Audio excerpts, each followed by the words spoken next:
Vavaka fiambenana, vavaka fiambenana. Arainao ny alatsinainy hatramin'ny zoma isaky ny amin'ny sivy sasany alina eto amin'ny pejy Andramoka Izaho Aky Radio. Vavaka fiambenana, vavaka fiambenana. Apokalipsy 2:20 ny andinin'ny faharoa. Ary nahita aho fa indro ny tanàna masina dia Jerosalema vaovao nidina avy any an-danitra tamin'Andriamanitra, voahomana tahaka ny ampakarina efa miaina eo amin'ny vadiny. Vavaka fiambenana, vavaka fiambenana. Arainao ny alatsinainy hatramin'ny zoma isaky ny amin'ny sivy sasany alina eto amin'ny pejy Andramoka Izaho Aky Radio. Vavaka fiambenana, vavaka fiambenana. Vavaka fiambenana, vavaka fiambenana. Arainao ny alatsinainy hatramin'ny zoma isaky ny amin'ny sivy sasany alina eto amin'ny pejy Andramoka Izaho Aky Radio. Vavaka fiambenana, vavaka fiambenana. Apokalipsy 2:20 ny andinin'ny faharoa. Ary nahita aho fa indro ny tanàna masina dia Jerosalema vaovao nidina avy any an-danitra tamin'Andriamanitra, voahomana tahaka ny ampakarina efa miaina eo amin'ny vadiny. Vavaka fiambenana, vavaka fiambenana. Arainao ny alatsinainy hatramin'ny zoma isaky ny amin'ny sivy sasany alina eto amin'ny pejy Andramoka Izaho Aky Radio. Vavaka fiambenana, vavaka fiambenana. Alleluia. Dia amin'ny fifaniana lehibe indray raha tsy nava-malala no ialana amintsika amin'izao fotoana izao dia faly be indray tena ko miala aminao eto androany ao anatin'izao fandarantsika vavaka fiambenana izay raha fandaran'Andramoka Izaho ny Aky Radio ny mpiambina anatin'ny groupe izay maharesy ary isiana rehetrarehetra ihany koa izay miaraka aminay eto amin'ity androany ity. Dia manona fiadanan'ny tompo ho amintsika tsirairay avy matoka ary avana malala fa ifampahireto indray tsika amin'ity androany ity ary matokoa fanofanan'Andriamanitra ikasika antsika tsirairay avy any tokantrano rehetrarehetra any. Dia toloana amintsika ny fiadanan'ny tompo ary raha androany anao vao miaraka aminay dia teteny aminao hoe tonga soa manokana mihitsy ianao ary matoka fa tsy androany ny farany eo antsika eto fa voalohany. Raha mampahiry anao ny androany dia tongava izay eto foana isan'andro isan'andro. Alleluia. Ary teteny aminao koa tsy kisendrasendra koa izao atongavanao eto izao fa tena misy raha ilan'ny tompo anao ka dia mahareta hatramin'ny farany. Tainy tokoa tsika rehetra izay efa paketo. Alleluia. Faly be foana mahita anareo ary manana fiadanan'ny tompo amintsika tsirairay avy ihany koa. Ary androany moa raha nambavitsika Sylvie. Alleluia. Raha nambavy Sylvie no niditra voalohany teto androany ka omena tsodrano be ianao raha nambavy Sylvie ty. Tsodrano nambavy Sylvie androany finaritra be ty tsodrano ty raha isinao ty fa tsodrano tena finaritra be ampahery anao raha nambavy Sylvie. Ao amin'ny bokin'ny Isaia 1:20 ka ny andininy 2:20 hatramin'ny 7:20 no omena andranabavy Sylvia amin'ity androany ity. Isaia 1:20 hatramin'ny manomboka amin'ny 1:20 ka hatramin'ny 7:20 omena andranabavy Sylvia. Izao mivaky ny anaran'i Jesosy. Koa mianohy izao ianao ilay ory sady mamy tsy amin'ny divay. Izao lazainy Jehovah tomponao dia Andriamanitra ao izay mandahateny ho an'ny olony. Indro isoroko eny an-tananao ny kapoaka mampiraikiraiky dia kapoaka gobelian'ny fatezerana. Tsisy trono atsony iny. Alleluia. Fa ataoko eny an-tanan'izay pampahory ianao kosa dia izay efa nilaza taminao miankofa mba ho hitsahanay ka dia nataonao tahaka ny tany, nataonao tahaka ny tany ny tenanao tsy ho tahaka ny lalambe ho an'izay mandeha eo. Alleluia. Kapoakan'ny gobelia mampiraikiraiky, kapoaka mampiraikiraiky dia gobelian'ny fatezeran'Andriamanitra. Ninona zavatra mety niatraika taminao na treanao raha nabavy dia ho esorin'Andriamanitra ny aminao zany kapoaka, zany gobelio. goblio amin'ny fatezerany kapoaka fisotrony zany a mety nisy fotoana ianao a tena nahatsiaro mihitsy hoe misotro ny fahatezeran'Andriamanitra.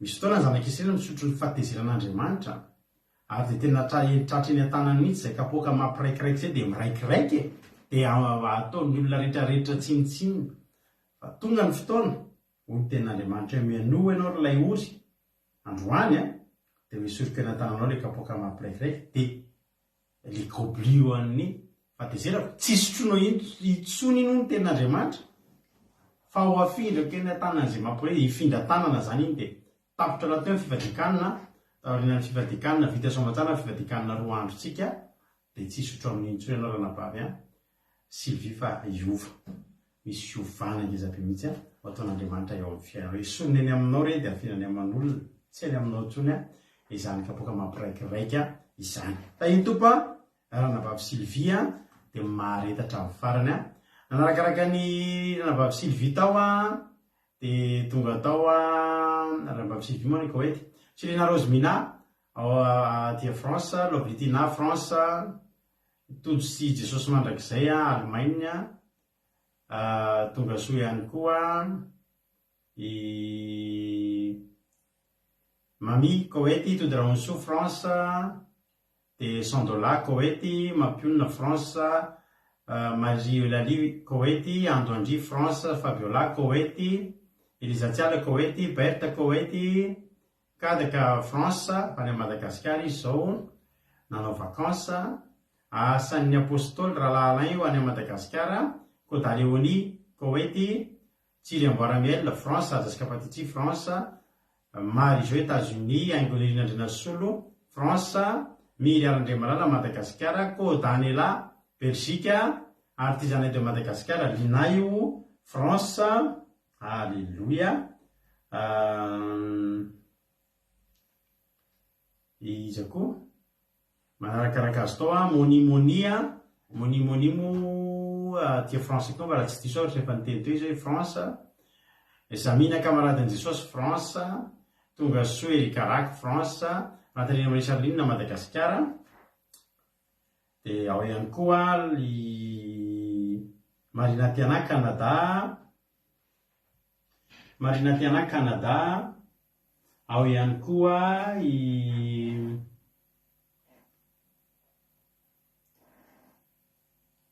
fambiazana fitahina Antra Clarisse Madagascar de itody Raonso France tonga soa fahabeazana kadavy fanambarapeko teo Tina Rakoto Azaka France Razana Monique Koweïty Felana Rakoto France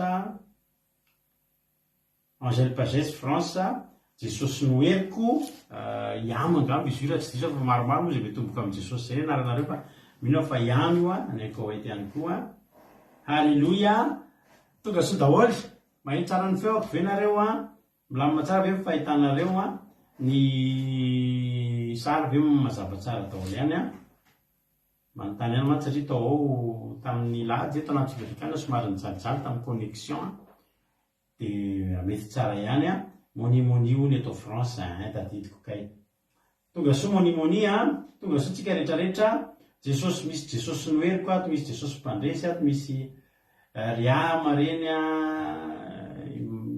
mihaja reny tonga soa daholy Lantonirina Liban tonga soa ihany koa Lantonirina maretatra amin'ny farany daholy tsika menakavy miloha zatritra aloha andolotsika ivavaka ametraka izao fotoana zao eo ampilatanan'Andriamanitra ka dao ampandrosotsika ny anambavitsika Kodanela avao Belgique izy no ivavaka anomboka ny fotoana ametraka ny fotoana eo ampilatanan'Andriamanitra tany tompo ary ranabavy Kodanela anao avy hatrany ny fitenenana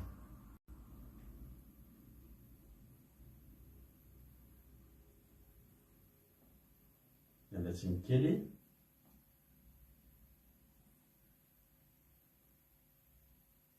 miaratsiny kely fa araka ny tempo tamin'ireo somary miraikitra kely ny connexion ngamba de somary miraikitra tokoa ao ary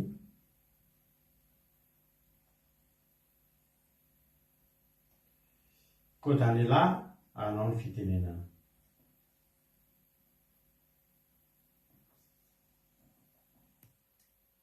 Pastena amin'ny fitenenana tain'i Jesosy sika rehetra, tain'i Jesosy koa pasterisy mianakavy.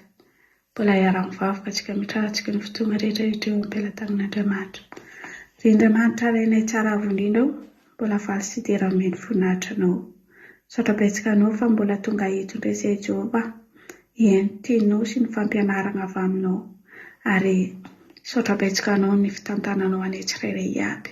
Kehitriny Tompo, raha misy zavatra tsy nifanaraka amin'ny sitraponao na ny pentipentina izay nataonay, raha misy fampetipetena tany dia diova miranao indray izay tsirairay aby reto. Raha koa fa miranao velona Jehovah, ny ranao velona mandrakotra ny tsirairay aby mba hiafahanay mandray ny teny sy fampianarana avy aminao Tompo malalo. Saotra betsaka anao amin'ny fanadiovanao anay sy ny fandraisanao ny fifonana anay amin'izao fotoana izao. Ankehitriny Tompo, mangataka ny fanatrehanao amin'izao fotoana izao amin'ny fandarana izay ataonay. Ilaiko ny fananao masina mirotsaka aminay tsirairay aby amin'izao fotoana izao. Ary mivavaka manokana koa ny teniko ho an'ny connexion anay amin'izao fotoana izao mba tsy tapatapoka na ny an-tokantrano izany na ny fobeny, mba tsy hisy devoly mangeligely anay ty androany ty tiako miranao mahery midina any an-dranomasina any. Ankehitriny Tompo, mbola apetrako feno eto am-pelatananao ny mpanompo lahinao sy mpanompo vavinao izay zara teny Andriamanitra avy aminao, zara teny avy aminao androany. Aingany anao manondry lailan'izy ireo, manolo-tsainan'izy ireo, misy olo vavan'izy ireo androany Jehovah. Ary izany teny zarainy etsy mba tsy ho verimaina, tondra fitahiana sy ny fanasitrana ho anay tsirairay aby izay manatrika eto. Ary raha misy izay tsy salama mandray izany teny izany dia hositrika amin'ny anaran'i Jesosy Kristy Tompo. Ary raha misy kivikivy reradreraka any dia handray teninao dia tsy tahaka izay nidirana eto izay voanay tsirairay aby eto androany.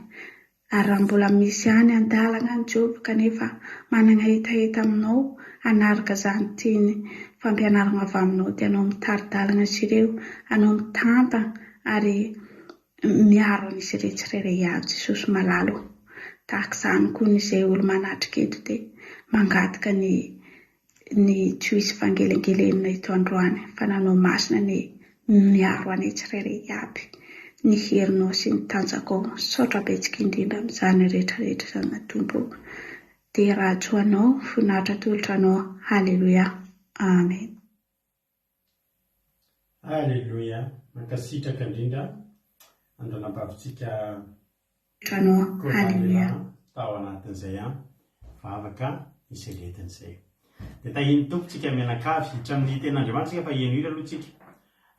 Nafinaritra ny fifatikana 2 andro teo amin'ny firy moa izany tsika ny tao teo amin'ny 700 mahery teo, 500 latsaka teo no niatrika ny fifatikana 2 andro Nafinaritra.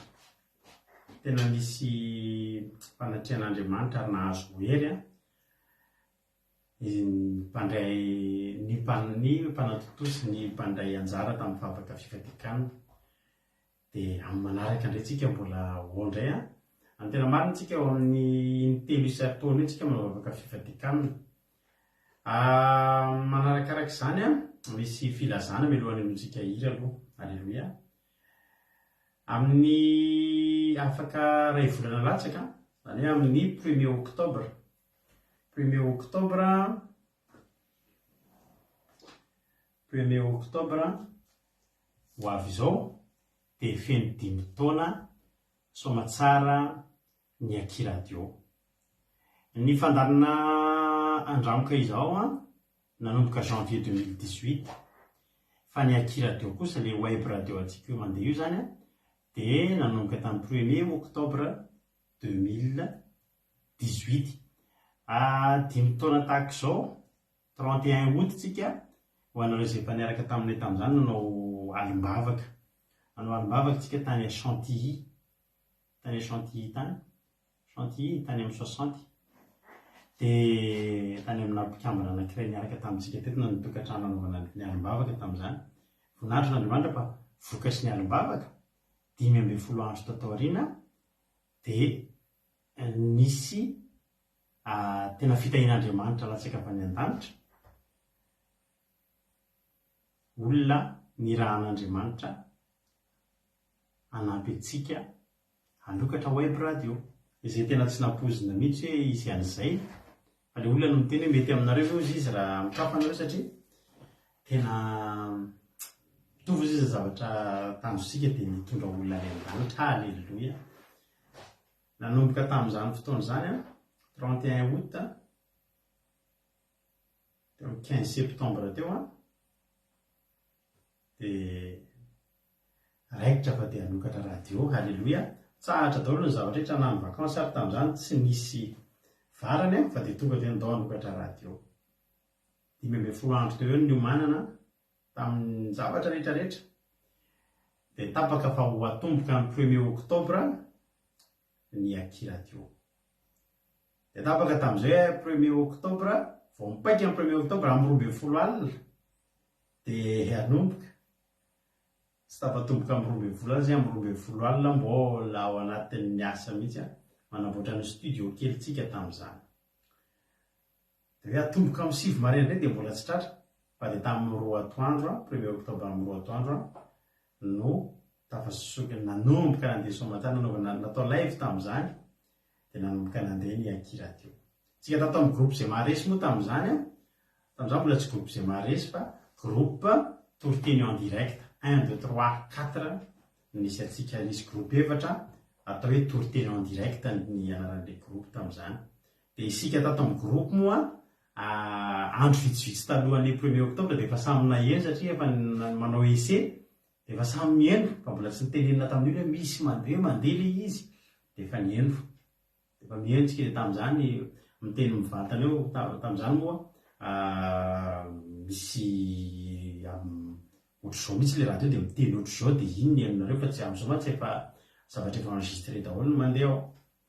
Dia tsika tato amin'ny groupe efa mba naheno fa ny olona rehetra kosa tamin'ny nanomboka tamin'ny 2 fa tsy hainova mahafinaritra be izany kely dia kely izany 10 taona izany raha ho an'ny olona efa nahatratra 12 taona nahatratra 20 taona fa ho antsika kosa dia ho anay manokana dia zava-dehibe loatra izany 10 taona izany satria ny andro anankiray ao anatin'izay 10 taona izay dia mikompte daholo ny 24 heures atao anatin'izay dia mikompte daholo ary maro ny zavatra tsaroana tao anatin'izany ka ho anay manokana ho anay menakavy kely dia ngeza be aminay ilay 10 taona maro ny zavatra nylalovana atao be dia be tsy hoe maro fa tena be dia be ny fahatsiarovana zavatra atao anatin'izay 10 taona izay nandalo zavatra maro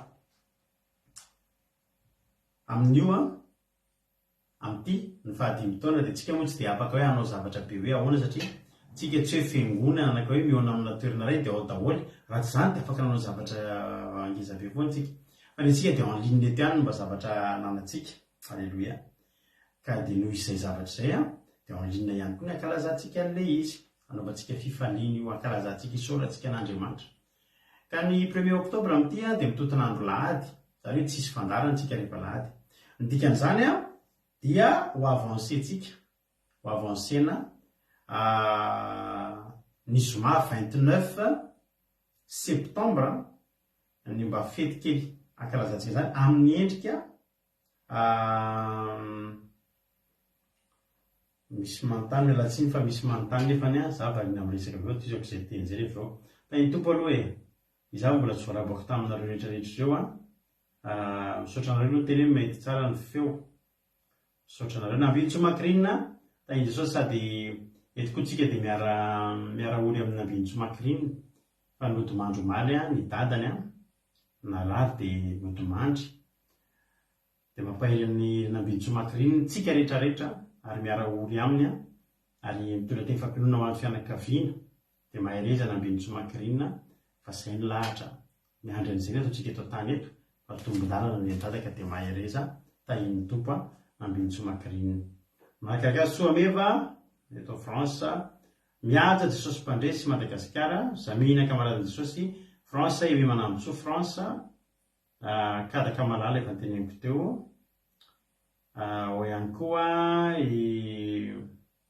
Teriralbenja France rahalahy Teriralbenja rehefa niaraka tamintsika tamin'izany nisy radio tsika vao nanokatra radio izany raha tsy diso Teriralbenja ihany koa Côte d'Ivoire, Lovritina, France, Ingrid Rodriguez, Arabie Saoudite, Erika Rak, France, Andondry, France, Sandolan Jesosy, Koweity, mba mantanja pasteur zakay nareo mipetraka any Corbeil izy mba hanatona antsika aty amin'ny dis zany raha avy any Corbeil dia mandeha adiny ray sy fefany ianao raha tomobila dia tonga aty aminay aty 7 kilometatra mialohan'ny tanàna atao hoe 3 zay fantatrao nga ny tanàna ny 3 dia 7 kilometatra 3 kilometatra mialan'ny 3 izay aty ny toerana misy anay aty amin'ny département de l'Aube aty amin'ny mpanavaka Bolikofotsy. Tena mara zany aty aminay mbola feno be dia be andreny. Alleluia, zay ny vaovao. Dia toizako le teny teo amin'ny zoma 29 septembre sika akalaza izay efa 10 taona kely ny fandarantsika ny radio atsika izay ka izao ny ataontsika amin'ny dia tsy takan'izao ny fandarana tsy vetivety kely ohatran'ny hoe tsy vetivety kely tsy adinay sasany fa anao karazana sasakanom-bavaka fety be tsika amin'io izy zavatra maromaro ataontsika amin'io izy toriteny ankira izy fizarana souvenir ary misy firaritsoa ho hitanareo hitondra firaritsoa eto daholo ny ankizy amin'ny groupe zay maresy eto koa dia manentana anareo raha misy aminareo ihany koa efa mpanaraka teto hatramin'izay na mety fo zao vao manaraka ka mba te andefa firaritsoa nareo ho alefantsika eto amin'ny fandarana eto zany zavatra any sady mba ho souvenir ho antsika rehetrarehetra amin'ny fahadimy taona raha mba tianareo zany mba tafiditra ao anatin'izay orona tsara kely anatin'ny fandarana anatin'ny vidéo ny fahadimy taona akira teo dia ianareo rehetrarehetra ihany koa nareo mpijery reo zany tsy anaty groupe zay maro ohatra hoe anareo izavy zao nareo efa mba mahazatra mijery moni ry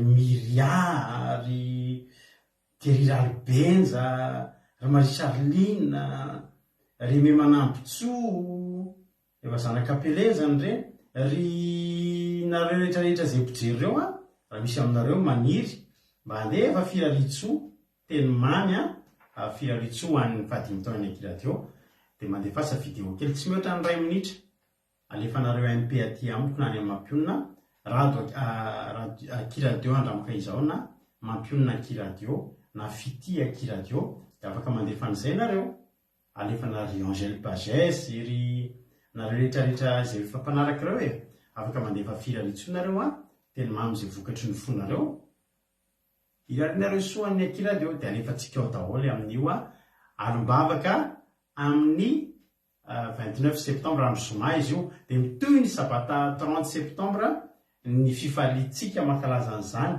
hitsoka gâteau mihitsika amin'ny tena ihinana gâteau mamy mihitsika amin'io zay mbotry zildata iny jesosy Angèle Pagès koa tahiny tompo zay ny filazana zay zany ny etsikitsika manaraka amin'ny 29 septembre amin'ny zoma ankalaza amin'ny fahadimy taona ny akiradio tsika zay dia tahiny tompo daholo ary dia misaotra anareo mirosady ho anareo zay andefan'izany firaritsoa zany fa ataontsika souvenir moa le izy ataontsika souvenir satria zava-dehibe ny mba faly zay mba manana an'izany orona tsara tsika tamin'ny izy fotoantsika efa manana an'izany foana nisy adadidareo tamin'ny 2020 dia teto mitondra firaritsoa tamintsika teto reny artista efa mpandefa hira enotsika reny ohatra hoe Ranabavy Clarisse, rahalahy Joseph Daf, ry rahalahy Rojo Niavo reny efa mba nitondra firaritsoa teto tamin'ny fahatelo taona sa faharoa taona nafinaritra fa dia zay no etsika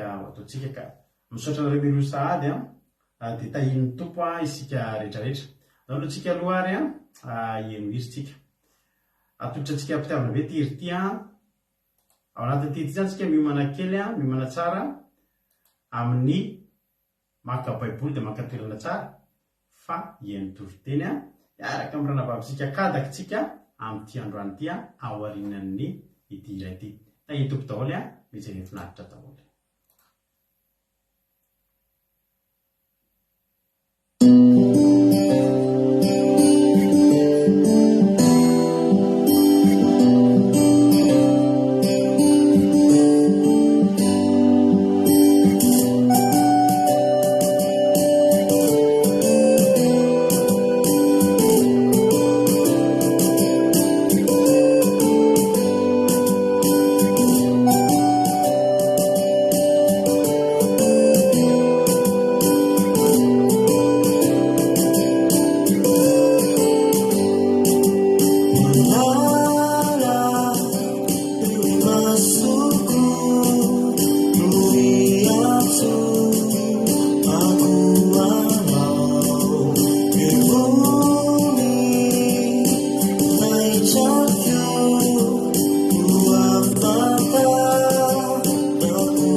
Naovatianareo izay iry izay a.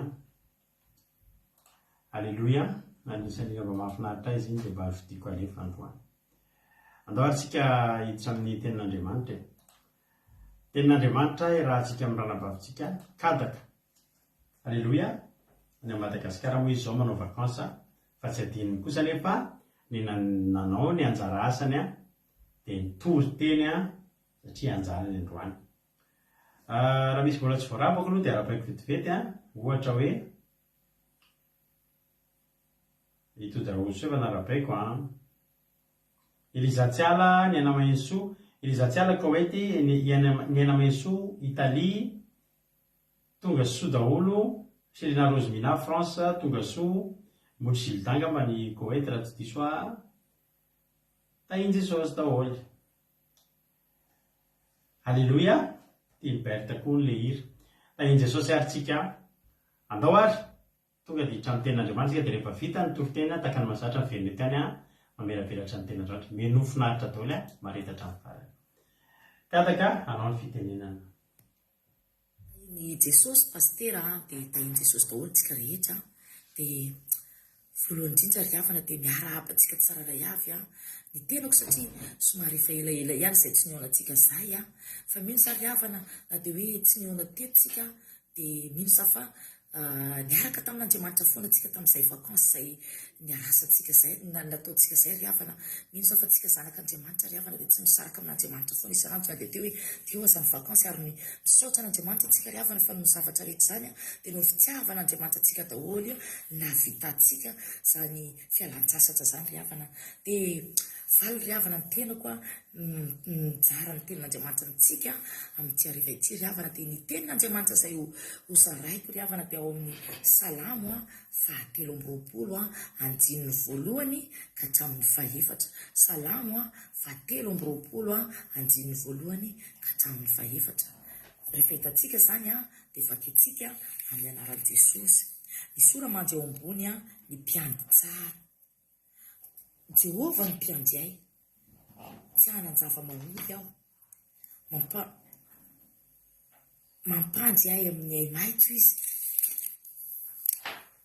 mitondra ahy eo amoron'ny rano fialan-tsasatra izy, mamelombelona ny fanaiko izy, mitarika eo amin'ny lalany fahamarinana noho ny anarana izy. Inona dia mandeha mamaky ny lohasaliko ny fahafatesana zao dia tsy atahotra ny loha zao fa ianao ny amiko ny tsorakazonao sy ny tenao ireo mafatahotra ahy. Amen. Izany teniny fohy kely izany indray ry havana malala no entiko hifampizarana amintsika amin'ity hariva ity. Ito moa ny tenin'Andriamanitra ry havana, teny nataon'ny Davida ry havana dia hoe Andriamanitsika io ry havana eo anilantsika foana io, mampiandry antsika foana io Andriamanitsika io, fa hoe na inona ny fiainantsika ry havana, na inona daholo ry havana dia Andriamanitsika io dia eo na anilantsika foana io, mpiandry antsika foana io ry havana, ary tsika zanak'Andriamanitra ry havana dia na dia hoe indraindray azatsika ry havana dia tena hoe somary hoe varivariana amin'ny fiainana, fa eo Andriamanitsika io ry havana dia eo miambina antsika foana izy ry havana, na amin'ny sarotra zany ry havana, na amin'ny mora zany ry havana malala dia Andriamanitra ry havana dia tsy mba manary antsika. Tsika foana ry havana no manadino amin'Andriamanitra ry havana, fa io Andriamanitsika io ry havana dia lehibe io tena hoe be fitiavana io, tena hoe tsy misaraka amintsika na izatsika na mpanotatsika ry havana dia eo foana izy miantsy atsika. Io Andriamanitsika io ry havana raha hoe alany amin'izao fotoana izao tsika dia lasana atsika fa noho ny fitiavan'Andriamanitra atsika ry havana dia tsinitsika dia mbola meny fofinaina ihany tsika ry havana malala. Tsika ny ry havana malala na dia hoe mpisakafo azaka eo am-pisakafoanana keo ry havana malala, ataon'Andriamanitra hoe vita ny ianao dia vita ry havana, nefa kosa Andriamanitra ry havana dia miambina antsika foana izy ry havana, tsy atsika Andriamanitsika io, ary mino sa ry havana fa tsy ahita Andriamanitra mihoatra an'io tsika fa eo irery ihany ny Andriamanitsika ry havana. Tsy manan-javatra hoe mahory mihitsy ianao ry havana amin'ny miaraka amin'i Jesosy ry havana malala, tsisy hoe fitaitainana zany miaraka amin'Andriamanitra ry havana, fa eo apetrao am-pelatanan'Andriamanitra ny fiainanao ry havana malala dia ho hitanao hoe miaraka amintsika foana izy, miaro antsika izy na amin'ny sarotra zany ry havana, inona dia mora za ry havana dia miaro antsika izy Andriamanitsika io ry havana mamelombelona ny fanahintsika izy, tsy mamela antsika irery izy, fa kino amin'Andriamanitra ny fiainanao manomboka androany ry havana malala. Mino sa ry havana fa tena hoe sika zanak'Andriamanitra indrindra ry havana malala dia tena hoe miaraka lalina amin'i Jesosy Kristy foana ry havana, tena hoe na zavatra inona mahory ianao, na zavatra inona ry havana dia tena hoe eto anaty an'Andriamanitra ry havana malala, fa tena hoe tsy manary ianao io Jesosy sika io ry havana, nandeha ho aiza ianao ry havana malala, nandeha ho any amin'ny tsaiko amin'ny dadarabe ianao na ho andeha aiza, reo ry havana malala tsy misy zavatra hoe tsy misy misy ny olona mino an'izany ry havana malala, fa tena hoe tsy mahasoa zany ry havana, fa io Andriamanitsika io na io olona ireo mpanao hoe ny dadarabe ny rehetrarehetra rehefa mbola Andriamanitra ry havana malala, nyreo afaka alain'Andriamanitra reo ny ain'olona ireo ry havana malala dia afaka reo fa Andriamanitra rery ihany ry havana malala kino ny fiainanao, fa tsisy mihoatra n'Andriamanitra na amin'ny zavatra inona zany na inona ny zavatra ataonao ry havana, tena hoe apetrao am-pelatanan'Andriamanitra fa tena hoe sitrana ianao na marary ry havana, mijaly ara-nofo ianao ry havana, sitran'Andriamanitra zany ry havana,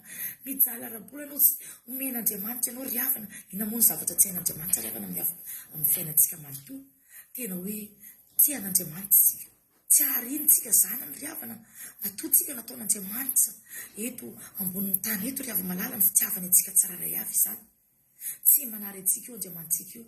Za manokana ry havana dia hijoro vavolombelona amintsika, fa tena hoe tahian'Andriamanitra ny fiainako ry havana, ary tena tsy narian'Andriamanitra za ry havana, raha tena hoe amin'izao fotoana izao ry havana malala dia tena hoe tsy any an-toerana ny tenako, tsy any aminay za fa anisany hoe miala-tsasatra koa, dia tena teo amin'ny fiainako ry havana, tena nisy zavatra tena zavatra hoe tena sarotra ry havana, tena hoe tsy haiko hoe na ny fitantarana azy aminareo aza ry havana, tena hoe mafy teo amiko, fa noho ny Andriamanitra ry havana malala dia tena hoe naniaro ahy izy, antsika zanak'Andriamanitra ry havana, iarovan'Andriamanitra za ry havana raha nandeha taxi, nandeha hoe bus zay ry havana, teo amin'ny lalany Tananarivo andeha ho an'ny Tamatavy ry havana. Dia teo akaikiny eo tsy haiko efa tsy dia lavitra ny Tamatavy dia eo amin'ny akaikiny Brigaville ry hava-malala dia nisy camion. Hitanareo moa le camion mino fa samy mahafantra an'izany aby tsika tsiraray avy. Reo camion ngeza tena hoe le camion mpitondra entana makany Tananarivo iny, le mitondra conteneur regny ry havana. Dia ny tôbilanay ry hava-malala tena hoe tsy ny soferanay ny diso ry hava-malala fa ny camion reo moa indraindray izy ireo dia tena amin'le hoe izy ngeza be dia indraindray zareo ry havana fa tsy haintsony moa ry havana malala ny mpitondra fa tena hoe diso le soferan'ny camion. Dia tena hoe ao amin'ny fiviliana ry hava-malala dia nefa zay tena naka sisiny tsara misy tena hoe tsy haiko ny filazana azy aminareo ry havana, tena tampoka zany ry hava-malala. Dia tena nandalo le camion ry hava-malala dia tena naka toerana anay misy dia niala n'iny ny soferanay ry havana, niala n'iny camion iny dia tena nivadika, tena hoe fa hoe ivadika misy ny tômôbila ry havana. Tena hoe zavatra tampoka, tena tampoka zany tena efa ivadika, tena hoe efa nivadika zany raha tena azoko atao satria ny pneu anakiroa efa tena nitongilana hoe efa nitongilana fa tena hoe raha tena hoe feno be zany ny entana anay dia tena mino fa tena hoe raha hoe tena nivadika ny tômôbila. Fa tamin'izay indray mpimaso zay ry havana tonga dia tena niantso Andriamanitra za ry havana, niantso Andriamanitra za ry hava-malala, tonga dia Jesosy eo ampio zay.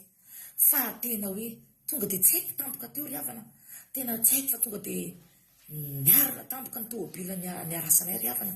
Tena zavatra mahagaga ry hava-malala miaraka amin'Andriamanitra, tena mahagaga fa tena tonga dia hoe niarana tampoka ny tômôbilanay, ny tômôbila tokony hivadika ry havana. Tena hoe fiarovan'Andriamanitra zay ry hava-malala, tao daholo ny anadaiko, ny rahavaviko, ny vady aman-janako ry havana. Raha tena hoe tsy niaraka teo anatrehan'Andriamanitra za ry hava-malala, tena hoe mino sa fa tena efa tsy teto zany toroteny aminareo amin'izao fotoana izao ry havana, fa tena hoe tsy haiko fa tena Andriamanitra ry hava-malala miaro antsika. Tena teo nahafantarako hoe miaro antsika, efa mahafantatra foana za satria efa maro ny fitiavan'Andriamanitra, efa maro ny zavatra hoe nitahin'Andriamanitra, fa mbola nitahin'Andriamanitra, tsika zanak'Andriamanitra mbola nitahin'Andriamanitra foana ry havana. Amen. Tena lehibe ny Andriamanitsika io. Amen. Tena lehibe ary mahay zavatra fa tena mialoko ny fahafatesa. Eto Andriamanitra ny tena hoe enina dia mandeha mamaky ny lohasaliko ny fahafatesana zao dia tsy atahotra ny loha zao fa ianao ao amiko, ianao no amiko, ny tsorakazonao sy ny tehinao ireo mahafatahotra. Tena afaka nitahotrako ry havana ary tena hoe na dia teo amin'ny aloko ny fahafatesana ry hava-malala fa tena hoe Andriamanitsika io ry havana, tena hoe mitahy io ry havana. Mbola tsy vitan'izany ry hava-malala, tena hoe raha niala taty ao amin'ny tia Toulouse zay ry havana andehan'ny Bordeaux fa tsy izay naka train hoe naka TGV anakiroa zay ry havana dia eny raha ny tenako izao ry hava-malala, raha tena hoe tao amin'ny hoe mbola tena hoe tsy nivavaka ry hava-malala, tena nisedra zavatra maro, tena hoe nisedra zavatra maro za ry havana. Tena hoe very entana za ry havana, very valizy ray za ry havana, tena hoe very any daholo lamban-janako rehetra, very any daholo fa tena hoe mahazanak'Andriamanitra ry hava-malala dia tena hoe tena tsisy zavatra hoe nampalahelo ahy ry havana. Tena hoe iza moa ny olombelona ho very entana ry havana tsy malahelo fa tena hoe ny fitiavan'Andriamanitra ry hava-malala dia tena hoe hitako hoe tena nitay ahy izy, tena hoe nikalma, tena nanikalma ahy Andriamanitra ry havana satria tena hoe mafy izany hoe miaraka amina valizy 20 zany ry hava-malala ary mino za fa tena hoe mety misy amintsika efa naka train naka TGV zany ry havana, tena miazakazaka ry havana. Fa za ry havana malala indray mandeha indray rehefa niva train zay ry havana teo a Bordeaux de Paris tena ny TGV moa tena lava be dia nefa zay ry havana ny TGV nitondra any Toulouse tonga aty Bordeaux indray tena hoe lava dia tena lava be koa moa ny TGV ry hava-malala dia tena hoe zay najanona teny amin'ny aloha, tena najanona ny aloha be zany dia nefa zay ry hava-malala mila miazakazaka anatin'ny 20 minutes zay tsy maintsy tafiditra ao anatin'ny train mandeha fa tena teo misasaka ny lalana ry havana tena eo amin'ny fisasan'ny lalana io za ry hava malala tena efa tsy zakako tsony ny entako satria ray valizy atao 23 kilo ny atao ny ilany 23 kilo atao ny ilany eo lilo kely za moa misy zaza kely zay zanako ry hava malala zay zanako le voalohany mitondra entana io raha misiko mianjy any amin'ny train any izy mitondra entana izy mianjy ary izy mampiditra an'le entana malakilaky fa teo amin'ny fisasan'ny lalana za ry havana tsy nahatana entako tsony ry havana tena hoe maviavy ay moa indrindrandrindra tsy manana hoe force be zany dia tena teo za ry havana mijanona za miandro amin'izany mafana be dia teo zany nantso an'andriamanitra za ry havana tena gaga ny olona jesosy io ampio za fa tena tsy zakako tsony ty entako ty fa ry hava malala tonga ko io entako io ry havana jerevantsika moa ry hava malala fa lizy roambin'ny folo entanay zay olona marobe ry havana fa lizy roambin'ny folo entanay ry hava malala taterinay sy zanako fa tena lava zany lalana andehanana zany tena lava zany ry havana fa tena nampian'andriamanitra za ry hava malala vo zakako io entako io alleloia tena andriamanitra ry havana tena nisy zavatra hoe tena mangity tao amin'ny fiainako amin'ny voyazeko ry havana fa tena nisy zavatra mahafinaritra ny fahasoavana namen'andriamanitra ry havana tena hoe tsy voateniko aminareo daholo ny zavatra ny fahasoavana namen'andriamanitra ry havana fa zany aloha no entiko izarako amintsika mba fisorana mbavolombelona ho entiko amintsika amin'ny rehefa tity mino za ry hava malala fa manomboka ndroantsika zanak'andriamanitra ry havana apetrao ampelantan'andriamanitra ny fiainanao io ry havana tena hoe aza misaraka amin'andriamanitra ry havana fa tena hoe miaro antsika izy tiantsika ry hava malala ka manomboka androantsika ry hava malala sika zanak'andriamanitra indrindrandrindra tena hoe miara amin'andriamanitra apetrao aminazy ny fiainanao rehetra fa tena hoe mitay antsika andriamanitra na misarotra na mimora ry havana mino za ry hava malala fa zany tenin'andriamanitra zany zay ry hava malala dia tena hoe namelombelona ny fanayntsika tsiraray avy dia mino za fa manomboka androantsika dia miaraka amin'andriamanitra foana dia makasitraka atsika ny aino hatramin'ny farany makasitraka pastera na ny fitenenana tahiny jesosy daholo tsika rehetra alleloia amen alleloia makasitraka indrindra ny ranavavy kadaka moa ny teneniko taloha avy eo fa kadaka nefa kadaka ny ianarany kadaka sesena alleloia dia mirary vakansa mahafinaritra ao anareo menakavy menao ilay tantaronao dia ohatra matadidy an'ilay film andreo mandeha hoe maman j'ai raté l'avion dia mahita n'izy menakavy mitondra an'ilay zakazaka manezika avion dia zany loatra sary hitako eo rehefa menao zany zavatra tantaran'ny ranavavy kadaka zany mihazakazaka dia manezika an'ilay avion dia zakazaka eraky ny aéroport olona be dia be mitondra valizy be dia be tadinareo zany film zany izy tsy nahita za tamin'ny androsika maman j'ai raté l'avion ny fivereranareo tsy ohatr'izay intsony milama be mihitsy hatrany an-trano miainga avy any Madagasikara ho lavitry ny loza tena mieritreritra an'izany dia mahita fitiavan'andriamanitra misaotra betsaka anao aloha voalohany indrindra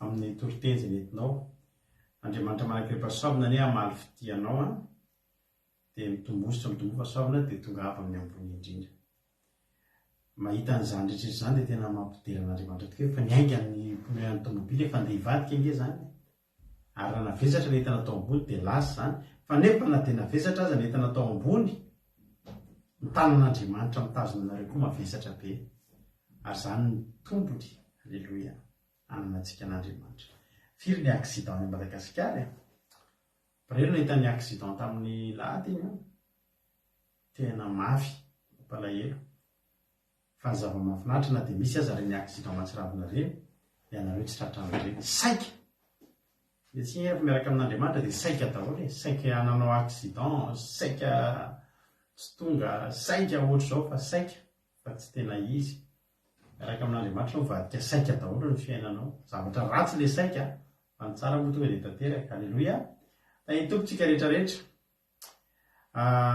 mbola mandeha foana iny film iny matetika rehefa volana desambra izy iny no miverina mandeha raha mbola te hijery rotojo tapeo fa any amin'ny alosiny any misy an'izay hoe maman j'ai raté l'avion misy un dia misy deux samy tsara daholo le izy alleloia misaotra ranavavy-kadaka misaotra anareo koa mifankasitrahana misaotra anareo koa amin'ny fampahirezana ny makrina misaotra anareo mifankasitrahana ny mpandray anjara rehetra jesosy koa maro fidianareo rehetrarehetra ny tenin'andriamanitra izay nentiny androany moa salamo 7:20 andiny voalohany ka hatramin'ny 8 hatramin'ny 20 fa alao vakiko manontolo tsy makaleva mihitsy mamaky an'izy ity salamo 7:20 nilazany Davidany amin'ny mpiandry tsara.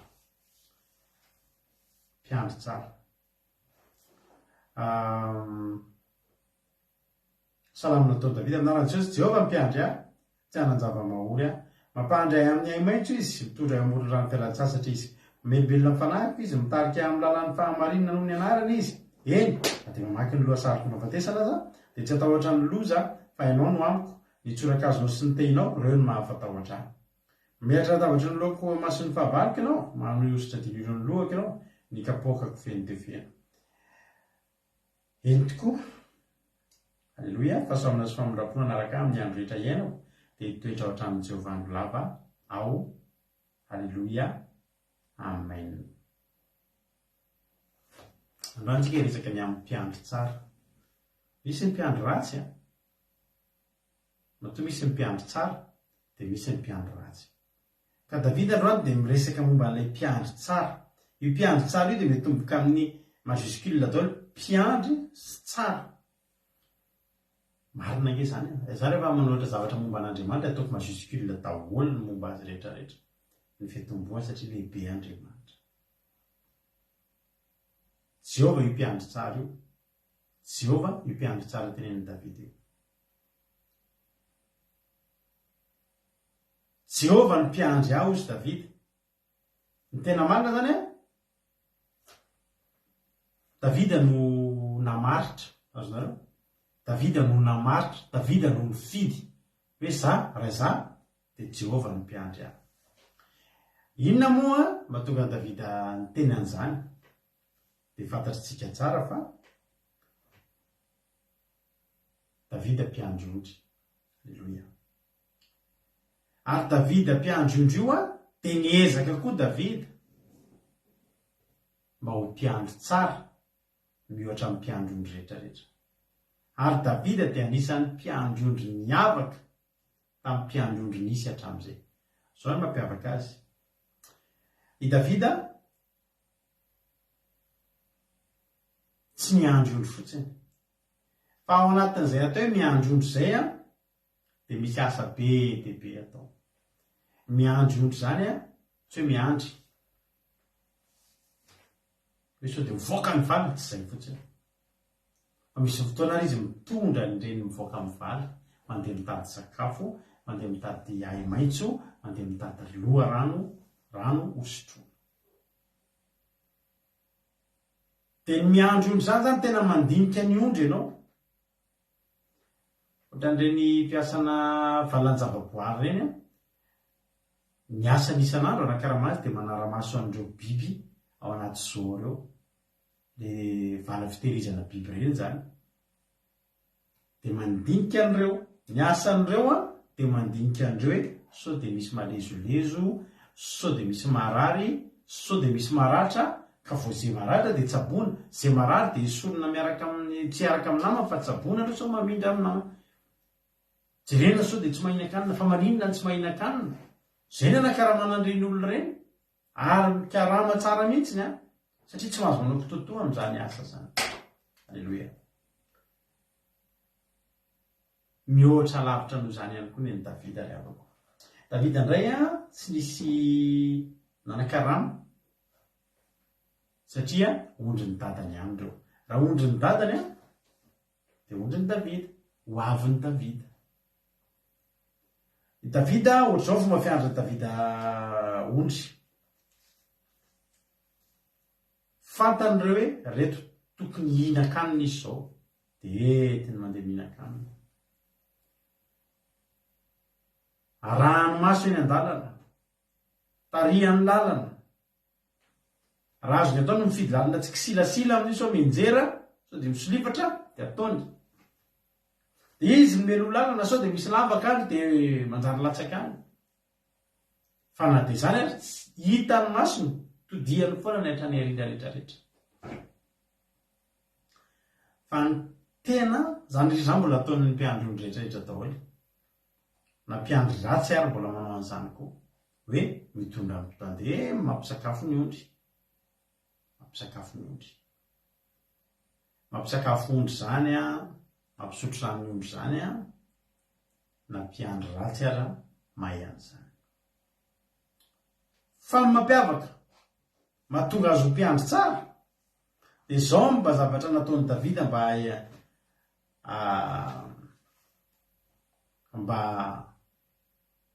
hita tsy ny nentina napahitana fa hita ho azy tamin'izao fotsiny hoe tena mpiandry tsara Davida dia zao. Rehetra maky tena zany amin'ny Samuela voalohany toko 7:20. Samuela voalohany 7:20. Andiny 7:30.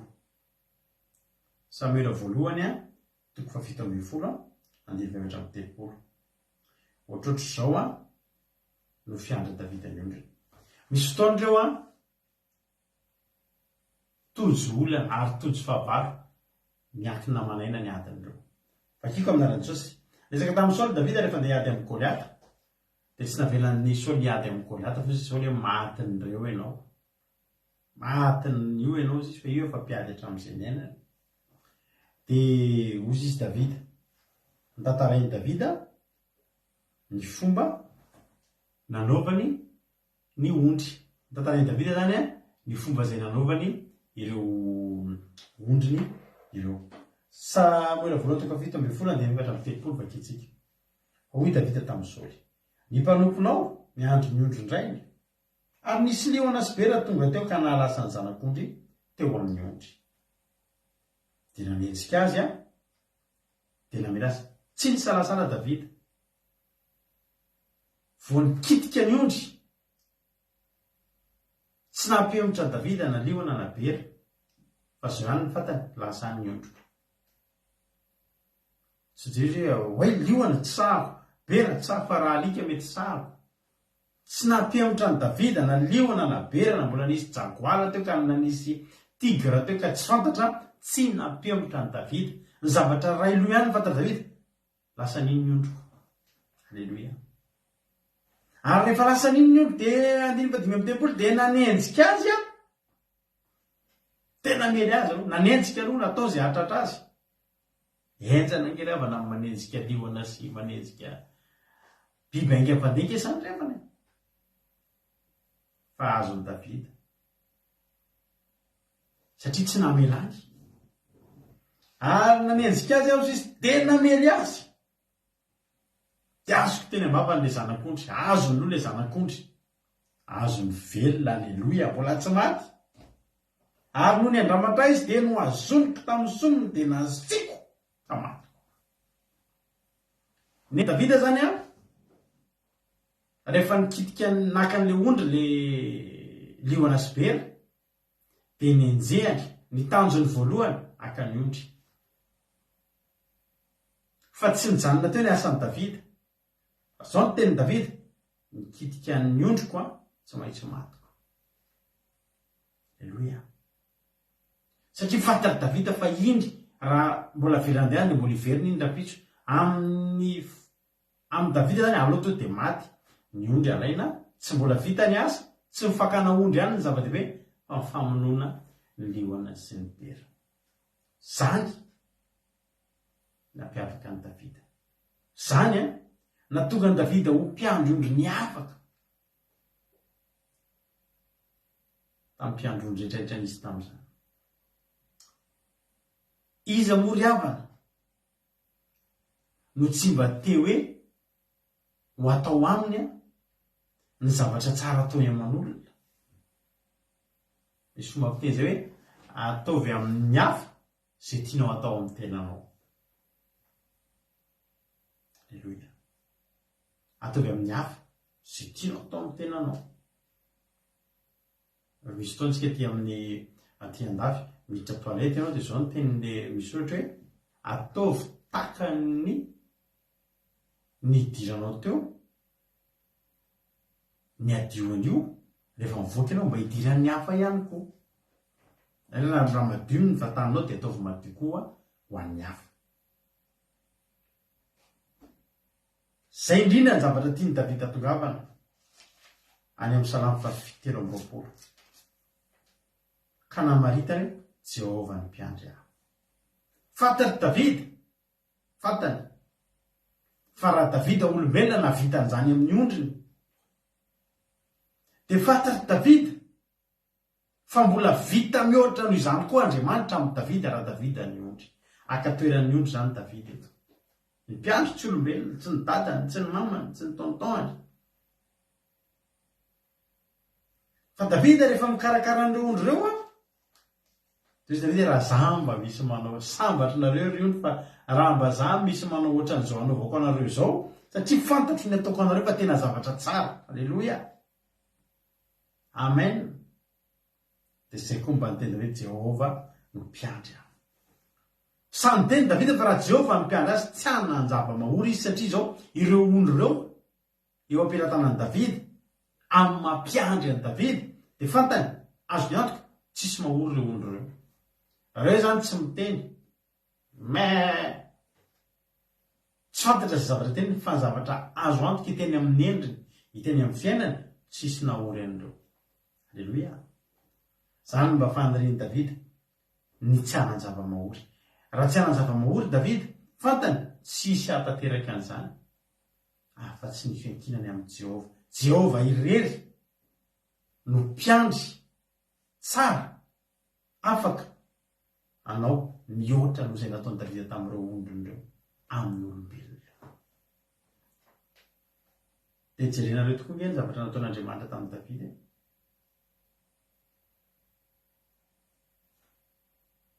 I Davida dia tena ondry nahasarym-piaron'Andriamanitra. Ary Davida dia izao ondry anankiray tena niavaka ihany koa tamin'ny ondry rehetrarehetra.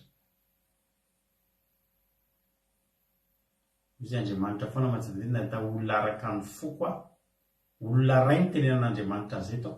Ondry anankiray hitan'ilay mpiandry tsara hoe io miavaka io ary dia tena nataony miavaka. Ary neny Davida teo amin'ny fiainany dia niatrika liona sibera izy ondry niatrika liona sibera maro Davida teo amin'ny fiainany. Teo aloha liona sibera tena izy. Fa ny fahavalon'i Davida tamin'ny endrika liona sibera dia fahavalo mahery avokoa. Ary saika miravirany Davida daholo ireo. Davida ilay zanak'ondry saika miravirany Davida daholo ireo. Fa ny zava-magaga mahavariana niny arovan'Andriamanitra ny Davida. Misy fotoana efa tena viravirain'ireo fahavalo Davida fa tonga Andriamanitra manao mihoatra noho izay nataon'i Davida tamin'ny ondry. Miazakazaka Andriamanitra dia manenjika sy mameno ny fahavalo dia maka ny Davida eo am-pelantanana dia mamono ny fahavalo. Ny fahavalon'i Davida rehetra maty daholo. Jerinareo jerentsika fahavalon'i Davida ngeza voalohany Goliata. Alleloia, lehilahy goavambe, lehilahy nieritreritra ny tsofaty fa nieritreritra ny amono ary sananao filokana mihitsy hoe zay maresy amintsika dia lasa mpanompo zay resy. Matoky tena izy manao an'io nalaminy mihitsy ny ady. Any amin'ny Samuel voalohany toko fito ambin'ny folo misy an'izany tantara zany.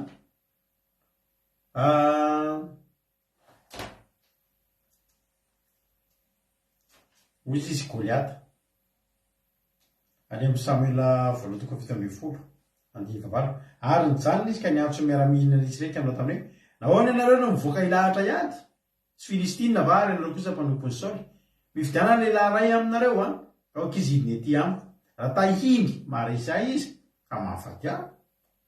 Dia ohatrany tehiteny izay hitako hoe tsy possible ihany zany satria za goavambe tsy mbola resy hatramin'izay.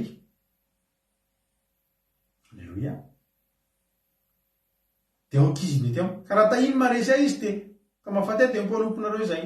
Farareziko kosa izy sady mity vazana ka matiko dia mpanomponareo mpanomponay nareo ka hanompo anay. Tsy indriny mihitsy mpanompo ve moa tsy hanompo fa tariny tena raha maharesy raha tahiny izy ka maharesy ka mahafaty dia mpanomponareo izay tapitra teo. Faranareo kosa am'izay dia mpanomponay ka hanompo anay hitanareo tsy indrina le izy. Rehefa reny Saoly sy ny miaramila zany dia natahotra natoko teny Goliaty. Tsy fantany fa reo olona rehetrarehetra ny tenenany an'izany ondry tsy nanana mpiandry daholo reo. Saoly ny mpiandry an'ireo. Reo miaramily reo Saoly ny mpiandry an'ireo. Nefa Saoly aza nangovotra. Fa i Davida indray manana mpiandry izay tsy mangovotra amin'inon'inona dia Jehovah ny anarany. Tena eritreretinao ny ala avany 520 fantatsika ny toy ny tantara. Ary 520 ary noho ny aingana ilay Filistina ka nanatina hitsenan'i Davida dia nandroso faingana Davida ka niazakazaka eo amin'ny laharany miaramila hitsenan'ilay Filistina. Natsofoka Davida tao akitapo ny tanana ka nakavady tao izy da nefa tamin'ny atsamotady ka nahavoa ilay Filistina teo amin'ny andriny ary niletika ny andriny tamin'ny andriny vato ka potraka ny goaka tamin'ny tany izy. Toy izany nandrisen'i Davida ilay Filistina tamin'ny vatona atsamotady. Na hoe dia mieritreritra hoe vatona atsamotady dia tokony haresy lehilahy goavambe. Raha tsy vatona atsamotady omban'ny tanan'Andriamanitra. Jehovah ny mpiandry aho. Tsy hanan-java-mahory aho.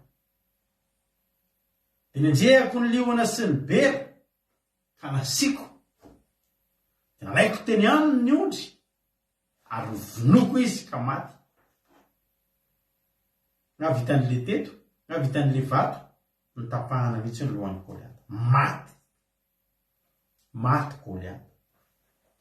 Jerena tsara, i Davida rehefa niandry ondry, nenjehany liona sy ny bera dia nalainy ny ondry dia ny vonony. Misy zavatra azo nenanaiky alainy.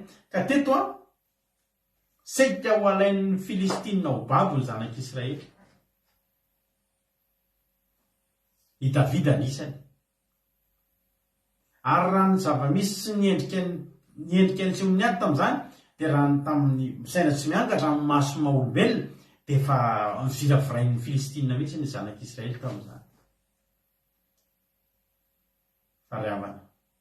Nalaina ny ondry dia nivonona ny Filistina. Nalaina, naverina tamin'ny Davida. Davida indray nahazo ny Filistina vao maty le lehilahy goavambe dia nitsangana sy nanakoranenjika amin'ny Filistina hatrany Agay sy hatrany vavady Nikorona ny zanak'Israely dia maty. Ary azo ny Davida zany, maty ny Davida ny liona sy ny bera, Goliaty io, dia nalainy tena tanan'ny Filistina ny fandresena. Esorony ny tena tanan'ny Filistina ny fahababon'ny zanak'Israely dia zanak'Israely indray no nambabo. Fandresena azo ary tsy navela raha tsy maty ny apatrapatra ny Filistina. Misy leona sy bera fandroany eo tamin'ny Davida dia i Saoly mpanjaka. Nanomboka teo dia fantatsika tantara fa nalaina nihitra tao andapa i Davida. Ary rehefa Andriamanitra moa manandratra ny olona anankiray dia tsy misy azo atao amin'iny olona iny.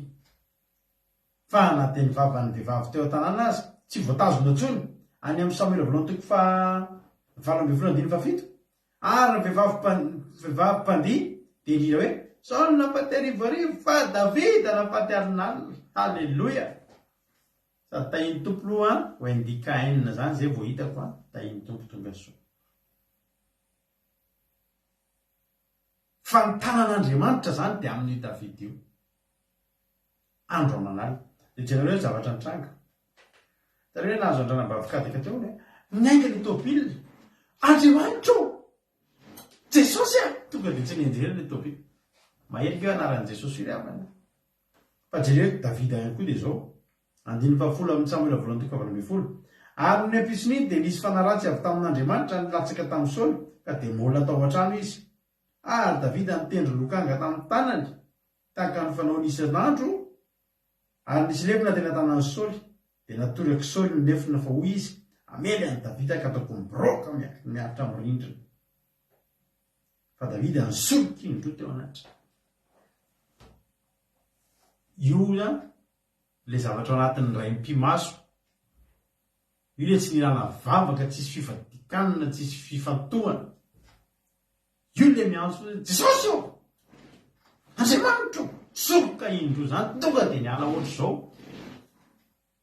Da dia mpimaso zany. Jehova ny mpiandry aho. Na ao anatin'ny apahatsigondra afaka miala amin'ny zavatra. Eo akaiky kely nge zany ramany, tsy tokony misy azo elana nge zany. Sao nge mahay mitoraka lefiny. Mpitaritafika nge sao dia verina hoe olona tsy mahay mitoraka lefiny. Ary Davida tsy lavitra fa eo alohany. Ary Davida amin'io variana tena hitana hoe tanao tsara ny olona mpitendry ihany na tena le mikipikipy reny. Kipikipy le tsy mahita tsy mahatsara ambona. Midiratra hoy Jehova mirata fa misy lefiny. Soka indroka lasatony sy ny lefiny. Satria Jehova mpiandry. Fa raha tsy zany dia mibaoka tamin'ny rinona tokoa. Alleluia. Ahoana moa ny efarany Saoly? Ny efarany Saoly dia zao. Samuel voalohany toko fa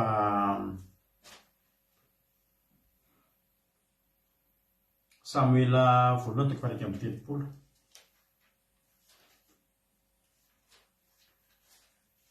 Samuel voalohany toko fa 1:30 ary zao ny tena misy ten'Andriamanitra izay manao hoe izay amin'ny Isaia any amin'ny Isaia 7:20 andiny 5:20. Eo akitsika ny Isaia 7:20 andiny 4:20 sy 5:20 anaran'i Jesosy. Azo alainany amin'ny mahery va ny sambotra na ho afaka mibabo ho afaka va mibabo maro. Nefa zao lazain'i Jehova na dia ny sambotry ny mahery aza dia alaina ihany ary ho afaka ny babo mampandrombaka. Fa izaho no hiady amin'izay miady aminao ary zany hamonjy ny zanako. Izaho hiady amin'izay miady aminao. Hitanao ilay Goliata niady tamin'ny Davida teo. Tsy Davida niady tamin'ny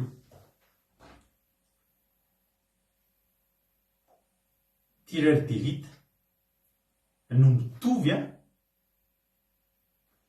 amin'ny toraka izay nataony Davida hoe i Goliata dia manao satroby dia mbola manao sarotava vy ihany koa. Maso no mipotra dia party kely amin'ny andriny dia mifara vy daholo. Dia eto point vital eto. Raha eto anao tratrany koa mafy be dia vitany aminao. Fa zao Davida mbola tsy nahalala an'izany. Davida tsy nahafantatra an'izany. Vato sy atsamitady ny ampelantanany. Fa vato sy atsamitady mody manodikodina sy mitifitra izy. Fa ny tena marina tsy izy miady amin'ny Goliata fa Jehova. Ny natonga an'iny vato iny mety mahitsy toraka ihany Davida fa tsy dia ampiany sady olona miazakazaka izany no mitifitra no eo amin'ny point tena farak'izay tena hoe tena presignery avan'izany toezany zavatra zany. Zany ny tanan'Andriamanitra mitoraka izany fa tsy tanan'i Davida. Hoy ten'Andriamanitra za miady amin'izay miady aminao. Tonga dia fo. Eo. Davida eo sady miazakazaka. Ny toerana mitsy toerana pilafa feno vatovato. Izy navitan'izany. Na dia mahay mitoraka tahaka ny ahoana ary Davida fa zany ny atao hoe Jehova miady. Dia jerenareo zay fahavalon'ny Davida rehetrarehetra. Ho tantaraiko aminao mbola misy anankitelo aman'efatra ho lazaiko eto androany. Dia ratsy fahafatesana daholo. Tsy mahafafatesana tsotsotra ny olona rehetra maty daholo. Ho faty daholo tsika rehetrarehetra ireo. Fa tsika rehetrarehetra samy mianana ny fomba hafatesany. Ny olona rehetra mpanompon'Andriamanitra tao amin'ny Baiboly dia hoe lasa nody tany amin'ny razany. Ary Davida eo ambony fandriana mbola afaka nanafatra. Dia eo ambony fandriana dia nikipy izy dia vitany tantara. Fa tsy hoe tena voatrobatrobaka ny sabatra tena frasy fampatesana tahaka ny ahoana. Tsy izany. Ny mahalala an'Andriamanitra na dia miala eto azy nofiny mbola ataon'Andriamanitra tao amin'ny testamenta taloha mandry am-piadanana. Fa jerenareo Saoly nanenjika ny Davida. Andriamanitra efa niteny, za mpiandry an'io. Za mipiaro an'io. isaky ndray mpimaso io de lemako sao misy manimba azy a alleloia ary za miady am'izay miady am'le jerenareo fomba nampatesa soany amin'ny Samuel voalohany toko faha 1:30 mafy ny ady ny tenin'Andriamanitra oke Samuel voalohany faha 1:30 nampatesany Saoly sy ny zanany ary nandevenana azy andiny faharoa ary ny Filistina nanenjika mahafy any Saoly sy ny zanany io le Filistina io nge le Filistina niady tamin'ny Saoly tamin'ny Davida namonjeny Davida azy fa rehefa hoe fofony hain'ny Davida izy hoy Andriamanitra eny ary io anaminao ihany ny Filistina fa Davida tsy atsony de ho hitako amin'izay ozy Jehova Filistina nanenjika mafy eto zany ny Filistina reny nanenjika mafy any Saoly tsy mbadika ny globia ary mafy ny ady tamin'ny Saoly de mifanera tamin'ny mpandefa tspika izy ary raiky tahotra indrindra izy noho ny mpandefa tspika ary hoy Saoly tamin'ny mpitondra veliny tsy hoaisy zavatra ao ka tsy atoy mibroka fandrao avy reo tsy mivory ireo ka ho tsy atoy mibroka de ataony fiomeza nefa tsy nety ny mpitondra veliny de anaty fanatahotra loatra izy de nalainy Saoly ny sambatra ka nianjerany namony tena zany Saoly nalainy ny zavatra de nianjerany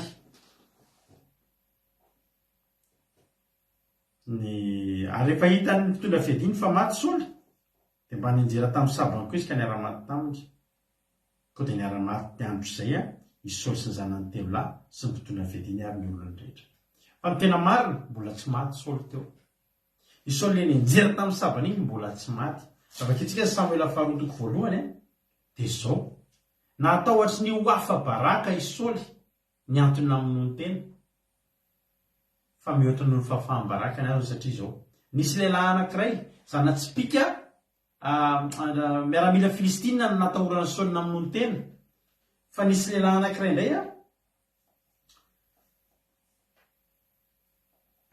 Amalekita zay vakitsika Samuel faharoa toko voalohany ary hoy Davida tamin'ny Samuel faharoa toko voalohany andiny fadimy ary hoy Davida tamin'ny zatovy ny teny taminy ahoana nahafantaranao fa maty Saoly sy Jonathan zany da nambara taminy zatovy nanao hoe sendra tao amin'ny tendrombohitra Gilboa ary indro Saoly nitehina tamin'ny lefiny ary indreo kalesy sy mitaiky Jovana nanenjika azy mafy de nierika izy ka nahita ary niantso izy ka hoe itya de hoy itya ary hoy izy taminy iza moa ianao de hoy izy tamin'ny Amalekita zany le foko nasen'Andriamanitra naringany Saoly hatramin'ny biby fiompy ka hatramin'ny zaza madinika fa tsy naringany ny mpanjaka ny Amalekita tsy naringany ny natavy rehetrarehetra tao Andriamanitra io rehefa miteny hoe ty ataovy de ataovy ary ataovy hatramin'ny farany fa ny fahavalo tsy ny vonoany ihany no natsony hamono azy ary izy tamin'ny masina ianao atony kely fa vonoy fa marary mivony izy le namono teny iny zany tsy maty fa mbola nijalijaly teo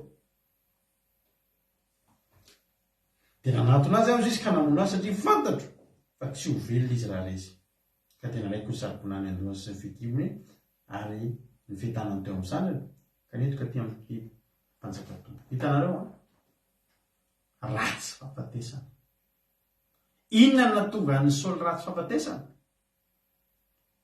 Davida Andriamanitra Davida za miady amin'izay miady aminareo rehefa Jehova ny miady amin'olona zany ny fiaparany tsy fahafatesana tsotsotra fa tena sady fahafahambaraka elange zany vao maty ry avany ninjera tamin'ny sabana zany de mbola tsy maty fa mbola niandro olona nandalo ny olona mandalo koa amin'io olona fahavalo ny tokony vonoany taloha zanaky ny fahavalo tsy ny vonoany taloha Amalekita anankiray nanapitra ny hainy Saoly lozy zany ry avany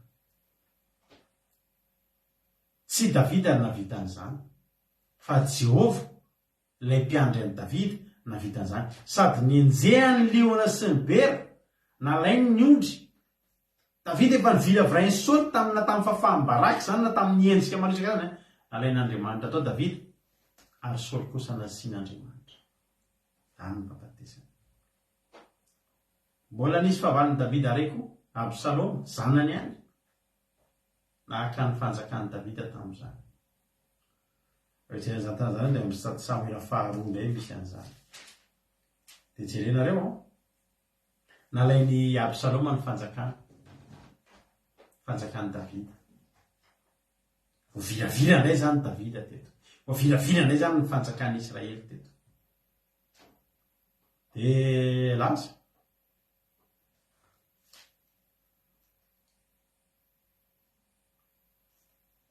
miady tamin'ny davida Absaloma Jehova rehefa niteny fa zay miady amin'ny davida dia tsy davida no hiady fa Jehova mihitsy no hiady.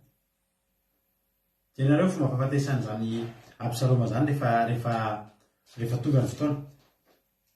Ary Absaloma fanehitra tamin'ny 5 Samuel 1:5 ary Absaloma fanehitra tamin'ny mpanompon'i Davida ary taingina apondra izy ary ny apondra nandeha teo ambanin'ny ratsakazo mikirindro tamin'ny hazo terebita dia voahazo ny hazo terebita ny lohan'ny Absaloma ka dia nikiravoravo teo aniran'ny lanitra sy ny tany izy fa lasa ny apondra ny taingina. Sady fa fambaraka zany lava volo i Absaloma.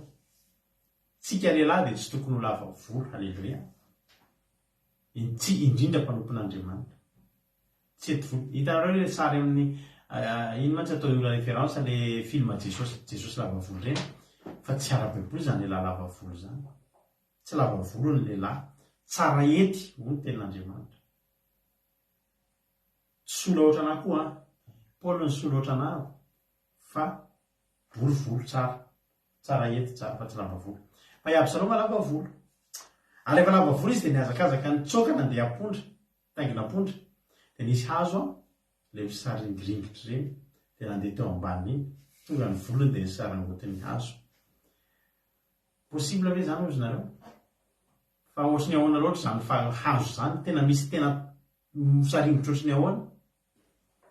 Fa rehefa Jehova miady aminao na ny hazo ary azo mibaiko na hisaringotra ny volony ny fahafahanao. Na ny hazo azy azon'Andriamanitra baikona hisaringotra ny volony ny fahafahanao dia niantona teo aniran'ny lanitra sy ny tany zany hoe ny lohany niantona teo tongony tsy matakatra ny tany niantona teo tsy afaka nanin'inona. Zany ny miady amin'ny Jehova tsy miady amin'ny Davida averiko fa Davida ondry Jehova ny mpiandry aho ozy Davida. Tsy olombelona fa Jehova Andriamanitra. Ary rehefa miady amin'ny Jehova zavatra fahafo zany daholo no mahazo. Volonao ve dia voasaringotry ny hazo dia tsy afaka manao n'ininy tsy voava fa tena misy hazo mamatra ohatriny hoe tanan'olombelona ohatriny hoe tanana mihitsy ny tazona ny volony teo fa zany ny atao hoe Jehova zany ny atao hoe miady amin'ny Jehova na ny hazo aza voabaiko. Alleluia. Dia teo izy niandry ny Joab. Niandry ny Joab mpitaritafiky Davida teny ino zay taraiky ary le kely ndana ozy tonga dia miverenany Joab tany nakalefona 5 dia hoy Joab tsy andany andro aminao eto foana ary tondra lefona telo teny an-tany izy dia natsatony tamin'ny fony Absaloma raha mbola velona teo amin'ny hazo terebita izy teo am-piantonana hafa-baraka teo no ny finoana fa fahambaraka zany. Inona mahatonga zany fahafatesana ratsy be zany? Miady amin'ny Jehova. Tsy miady amin'ny Davida ho aho. Davida amin'io efa lasa nitsoka nieritreritra fa marefo hoy izy Jehova hoe aza matahotra ianao fa zahako mpiandry tsara enjehako ny liona alaiko ny fanjakan'i Israely teny an-tanany dia asiko izy ka maty dia averiko aminao fanjakana ary Davida averiko aminao ny ondry kelinao. Halleluia. Davida zany tsy perdant mihitsy nalaina tamin'ny fanjakana. Nanenjika azy Saoly maty fanjakana namena azy. Nalainy Absaloma fanjakana. Absaloma maty fanjakana naverina taminy. Zany ny fanaon'i Davida tamin'ny ondry ny taloha sady vonona ny fahavalo fa tsy hoe amin'ny fotsiny hoe ondry alaina. Tsy ny fanjakana miverina amin'ny fotsiny fa nikitikitika azy dia nikitikitika n'Andriamanitra. Tena Andriamanitra ny Zakaria bokin'ny Zakaria vakitsika kely mareo amin'ny baibolinao ty bokin'ny Zakaria. Alleluia. Zakaria 2:2 ahonao izy ny tenin'Andriamanitra. Zakaria 2:2 zao no lazainy Jehova tompony maro ampiseho voninahitra na ny raha anao any amin'ny firenezana mabo anareo fa zay mikasika anareo dia mikasika ny anak'Andriamasiny. ozy izy jehovah mantsy an'ireo olona rehetraretra mikitika ny anak'andriamasika anao. Anak'andriamasiny jehovah Davida mikitika ny jehovah saoly mikitika ny anak'andriamasiny jehovah, mikitika ny Davida i Absaloma mikitika ny anak'andriamasiny jehovah. Misy lehilahy anankiray koa ato amin'ny Samuela voalohany fony Davida nitsoaka ty koa tena mbola nahita koa ty nahazo ny anjarany koa. Samuela voalohany a toko 5 isan'ny lehilahy ato hoe Nabala na hoe Adala. Izy io a mpanan-karembe, fa mpanan-karembe ka hidy ary tsy mahalala ny soa natao taminy. Davida niaro aminazy, misy mitady anafika izy dia Davida sy miaramila miaro azy. Fa tonga ny fotoana reraky Davida noana dia mba nampaniraka hoe andana izy mba manety oro izy zany hoe manambola zany miakatra ny vokatra, manety io volon'ondry zany hoe misy vola ao zany mety ny atao. Andana izy mba manira olona eny dia teneno any amin'ny 7 Samuela voalohany 5:7. Ary ankehitriny rehefa raiky fa manety ondry ianao ka ny mpiandro izy tao anaty tsy nasiany ratsy ary tsy nisy very ninona tamin'ny andro rehetra ny toerana tao Karmela. Antony izy atovinao fa ilaza aminao izy ka oka hitafiteo masonao fa andro fifaliana ny avinay masinao mba omeo izay azo ny tananao ireto mpanomponao sy Davida zanakao. Alleluia. Nangataka zay foy. Davida tsy nangataka hoe karamana hoe inona fa mampalemy hoy izy Davida izy mba omeo zay foy fa tena noane. Inona tenen'ny Nabala? 20 fa Nabala namaly ny mpanompony Davida hoe inona moa Davida? Ohatra hoe inona koa zany Davida zany? Iza koa zay Davida? Inona moa zany Jese? Nambany tsy misy mpanompo maro ankehitriny izay efa milefa miala amin'ny tompony. Ko alaiko va ny mofoko sy ny rononoko sy ny ranoko ary ny zavatra izay efa novonoko ho an'ny mpanety ondriko ka omeko izay olona tsy fantatro ny aviana kory. Lozy zany aza manao olona n'izany ravana. Olona nanisy soa azy tsy tsarony. Zaho izy tsy amme. Eny ary tezitra ihany no Davida saika hamono azy. Fa tonga va ny vadiny Abikaila ny anarany niaro nitondra sakafo ho an'ny Davida sy miaramila dia tsy naringany Davida hatrareo saingy izao ny Davida iny vita fa azadiny efa nikitika anak'Andriamasin'Andriamanitra eny Nabala.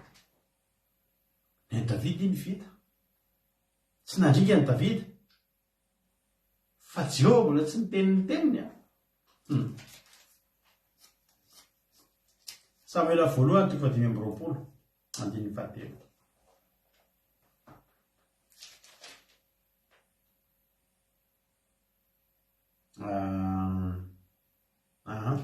Any amin'ny andininy 7:30. Rehefa nomeny vadiny Nabala sakafo Davida nomeny zavatra be dia be dia vakitsika ny andininy 5:30 Samuela voalohany 5:20. Ary Abigaila Samuela voalohany 5:20 andiny 5:30. Ary Abigaila dia tonga tao amin'ny Nabala kanjo indro anao fanasana tao an-tranony izy tahaka ny fanasan'ny mpanjaka ary faly ny fon'ny Nabala tamin'izany ary mamy loatra izy ka dia tsy nisy Nabala ny vavy taminy na kely na be mandra-pazava ny andro. Ary noho maraina dia afaka ny amamono Nabala dia Nabala ny vavy taminy zany zavatra zany ka dia matena ny fony ka tonga tahaka ny vavy. Tenen'ny vadiny izany zana nomeza sakafo any Davida fa tsy azoko mihitsy ianao. Maninona ianao manao toetra ohatr'izany fa nomeko izy. Tonga dia lasa tahaka ny vato ny fony. Taitra be sady tezitra be mbola lasa indray ny fananana.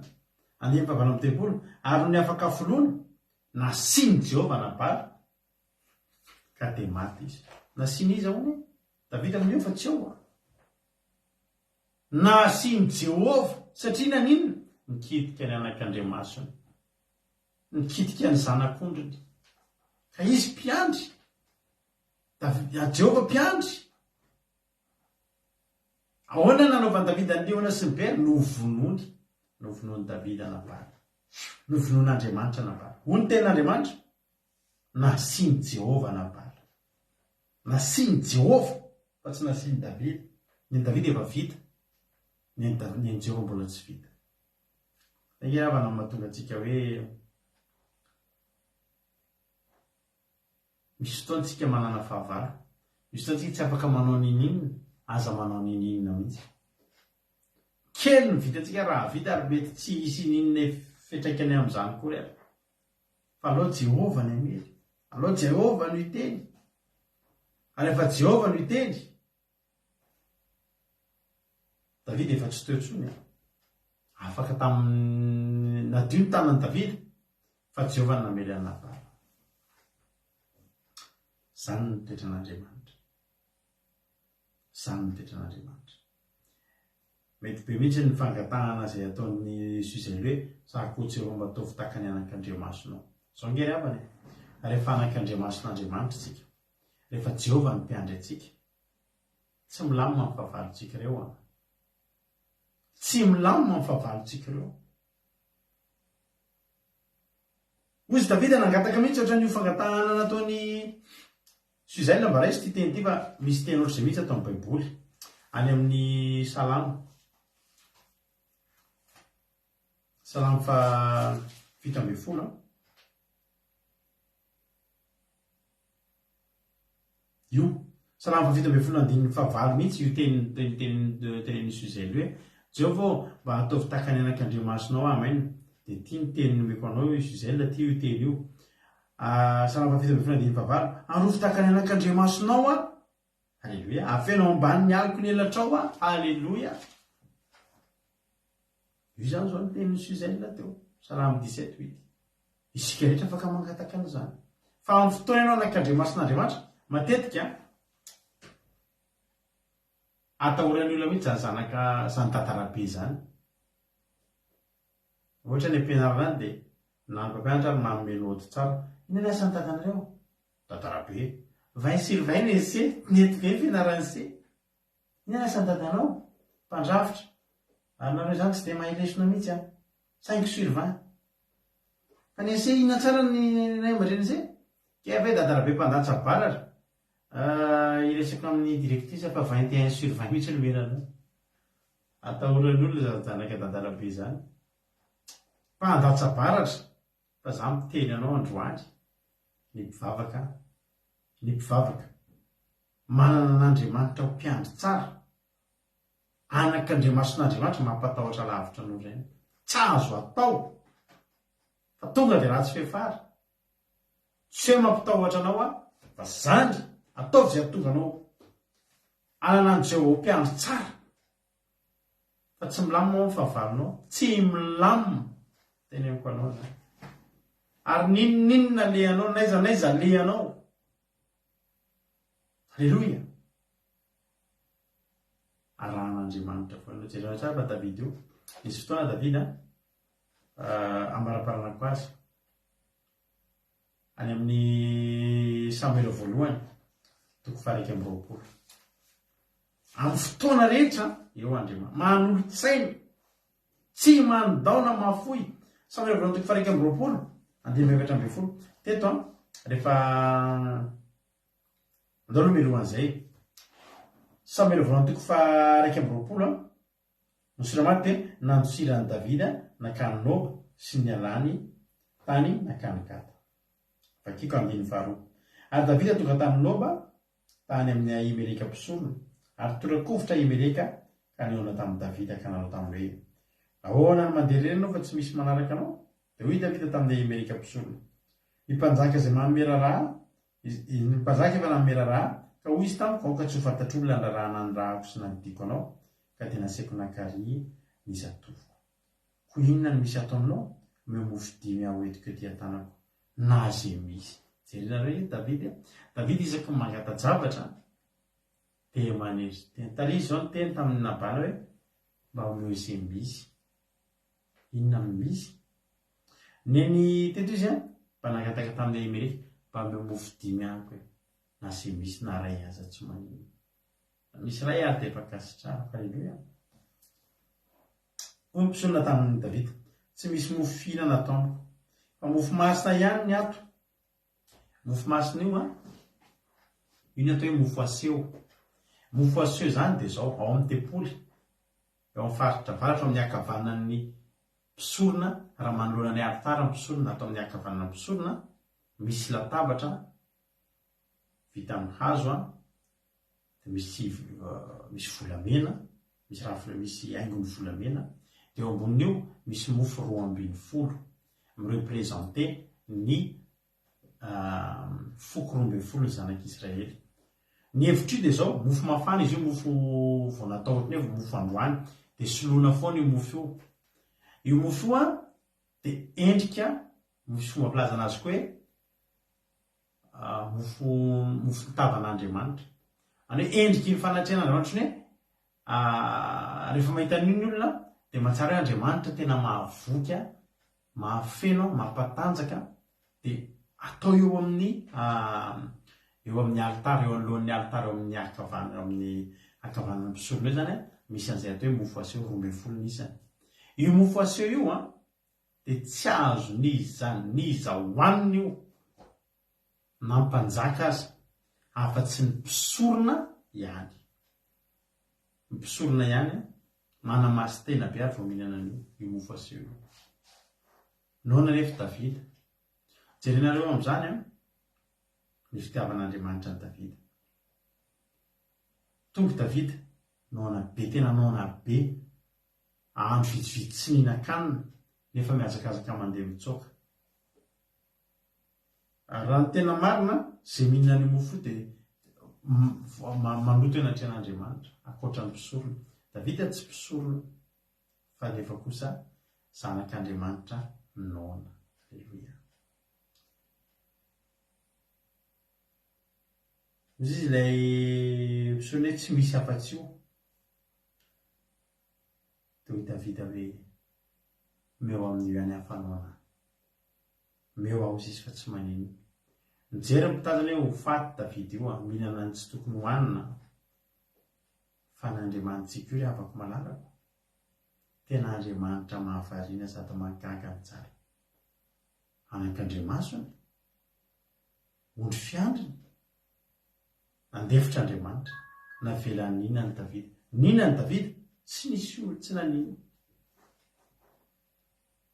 Zay aloha ny ray voalohany tiako nijerena teo. Fa mifaharoa manarakaraka an'izany, rehefa niala teo Davida dia lasa nandeha nitsoaka tany Agata. Rehefa tonga tany izy dia tadidiny olona. Tena ity ozy izy le Davida namona ny Goliata antsika ty. Tandiny ny 1:20 ary Davida Samuel voalohany toko 1:20 andiny 1:20. Ary Davida niainga nandositra tamin'izany andro zany mba tsy ho azo ny Saoly, dia nakany amin'ny Akisy mpanjakany Gata. Eritreretinareo zany hoe miala nakatso mampirery Davida voapiresy avary izy any amin'ny taniny dia mandeha mitsoaka dia any amin'ny taniny fahavalo dray ny lasa. Fa tsy maninona koa nefa izany satria izao miaraka amin'ny mpiandry tsara izy. Azo antoka. Ao izy le salamo 7:7 vakitsika vao eo. Dia metsika ny Suzaila teo. Ozy le salamo 7:9. Ary eo fitakana anak'Andriamasina alofeno ambanin'ny aliko ny elatrao tsy azo ny ratsy fanazy mampahory dia ny fahavaloko masika izay manodidina. Tena nanodidina ny Davida ny fahavaloko. Tsy ove ozy izy le Davida nyteny hoe ary ny mpanompo ny Akisy taminy tsy tia moa ny Davida mpanjakany tany. Tsy izy valy nandizana sy nafampirana hoe Saoly nafahatenyvarivo fa Davida nafahateninanina. Andiny 20 ka dia nalatsaky Davida taopony zany teny zany ka natahotra ny Akisy mpanjakany Gata indrindra izy. Inona zany no ialana amin'izany? Tafiditra ao tanànana ny fahavalo ianao, voadidina ny fahavalo ianao rery noana le mofo kely taringely mba nohaniny. Ka Davida afaka miady tsony ao. Eritreretinareo fa ny fedina eto teo mbola sabatry Goliata koa. Ozy ny eto ty fa sabatry ny miaramilana ihany. Any tena raha ny tena marina tsisy ninona vita ny teto. Fa zao rehefa Andriamanitra no miara-mandeha amintsika na nitolotsaina aza mena dia inona zavatra nitranga ozy nareo mahavariana 2020 dia noho dia adala teo anatrehana izy ka nanao tahaka ny olona verisaina teo aminy fa naoratsotra teo amin'ny lavavady sady navela nitsoloka tamin'ny somony ny ivony teo adany tena tsy vele davida mahafaty davida mbola normal zao tsy vele davida nafaty amin'alina iny izy mihitsy hoe ataovy amin'ny fanaovana azy idakola zay aleo vilany laraka am'izay narakio tsoratra vavay tonga dia nanao lasa daly davida ary ao afa izy zany tolotsainy zany avy any ampiandry tsara izy ianao hoe dia te ho tonga am'izany tena tonga am'izany ve ny fisainanao ry amana rainao teo amin'ny tena davida ao anatin'ny fotoana fi tonga dia hanao lasa dala raha tsy nitolotsainy ny mpiandry tsara tonga dia nitoloan'Andriamanitra saina izy manova daladala izy tsy eo fa nanao daladala izy dia nalefa nandeha tsy nataony inon'inona zavy izy le mpanjaka dia tondrana olona dala izy le mpanjaka 5:20 ary io akisy tamin'ny mpanompony hitanareo fa verisaina io lehilahy io ka nahoana no entina ray bedy indray le olona efa niroizan'ny olona entiny ao mpanjaka izy daladala le olona mitondra anazy zay mibedy hitanareo Jehovah io amin'ny fotoana rehetra afaka miasa ary afaka manova zavatra rehetra eo amin'ny toe-java-misy rehetra rehetra azon'Andriamanitra idirana tsehatra daholo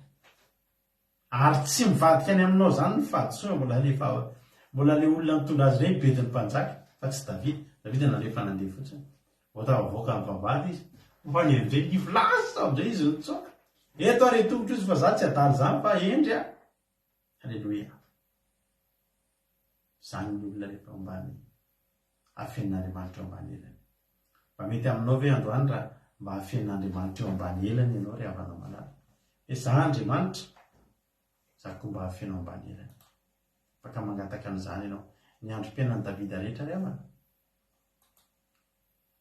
satria izy nifidy an'Andriamanitra ho mpiandry tsara teo amin'ny fiaina ho mpiandry azy dia teo amin'ny fiainany rehetrarehetra tsy niala teo aminy tsy niala teo amin'ny davida Andriamanitra na niakatra ampiakarina na nidipidina na nitahiny izy na nandalo hoany izy na nitsoka izy natao andapy izy hatrany anaty toromasony lalina mbola teo Andriamanitra niaraka taminy ary mbola nitentana anatin'ny aty fanantana io ety izy aty matory eto anaty trano sedera izy nefa ny Andriamanitra ao anaty tranolay anao fiangonana ao izy anao tempoly alleloia zany Andriamanitra rehefa miaraka amintsika zany ny fiasan'Andriamanitra rehefa raisinao ho mpiandry anao mba raisy koa androany teneny hoe Jehovah ny mpiandry ahy dia tsy hanan-java-mory hitatsika tamin'ny fotoana rehetra tsisy nahory an'i Davida na dia teo ampovoan'ny fahavalo aza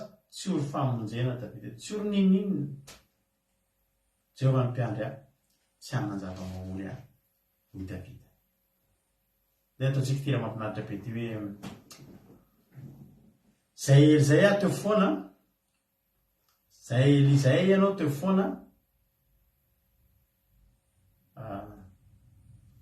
tsy namela irery tsy namela any enjera nanoana foana dia ataontsika zany izy zany atolotra anareo zany izy zany satria zany mihitsy Davida nandritra fotoana ela ny androm-piaina rehetra tsy nisy andro nanarian'Andriamanitra azy dia ataontsika teritia ho voninahitran'Andriamanitra sady efa lasalasa ihany ny fotoanantsika dia vavaka itsika ao aorianan'izany no finaritra daholo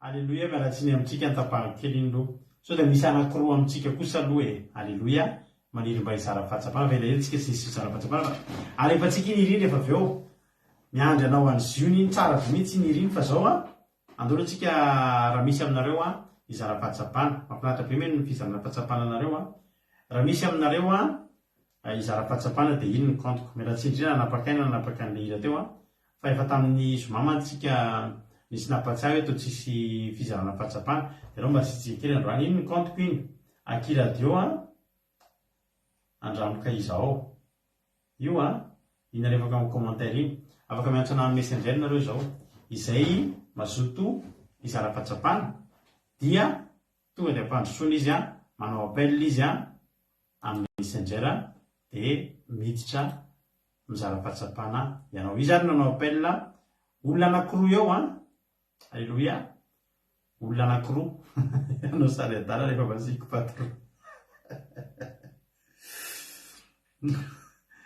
izy ao telereo erodine tonga de afaka asa tanteraka tsisy fanasafanao izy makirina mampimety koa zany teza zany de anao mody adala hoe erodine rehefa vasika patron ao ary izy ary mazoto izy nanao appel raha akira teo andramoka izao izy anizara-pahatsapana ary raha isy natanandroza izara-pahatsapana olona roa raha tsy misy izara moa raha tsy misy anao appel nareo de tonga de toizatsika any ila teo lefatsika para misy kosa de afaka miantso nareo amin'izao fotoana zao izy ary no hiditra izara-fahatsapana tsy voatery groupe zay maresy ampanareo nareo mpijery reo ary raha misy raha mindritra eo ihany nareo mizara-fahatsapana misaotra nareo ampakasitrahana raha ohatra zany tsy misy de andaotsika toizatsika hanira teo ary tsisy nizara-pahatsapana zany nareo tsy maninona akory zany ao arina indray fa ndeha ataotsika avy hatrany lira teo miaraha tsiny taminareo nanapaka nira fa ndreka mba hizara-pahatsapana kely motsika ao ary lasaritsika meno finaritra daholo ary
Adesina,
Sotranao zay Jesosy ny amin'ny fitiavanao anay.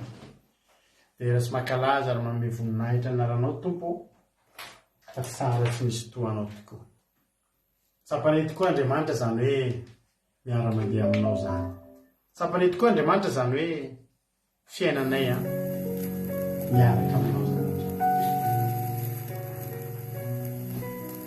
Misaotra ny amin'ny tenin'Andriamanitra izay nampitondrainao ny mpanompo vavinao teto Andriamanitra. Matoky azy Jesosy malala fa ho tsarovanay izany teny izany. Izay koa Jehovah-Andriamanitra dia mba maniry mba ho ataonao tahaka ny Davida. Mba ataovy ho isan'ny ireo anak'Andriamasinao izay Jehovah-Andriamanitra. Dia alofy amin'ny elatrao. Aroka izay rehetra miady aminay dia miady aminao Andriamanitra. Tsy manan-kery ady amin'ireo fahavalo betsaka ireo izay hoy mpanomponao amin'ny Baiboly. Fa ianao ny tokonay, izay koa Jehovah-Andriamanitra, inona moa no azony eo atao amin'ny fahavalonay? Fa ianao ny ady ho anay.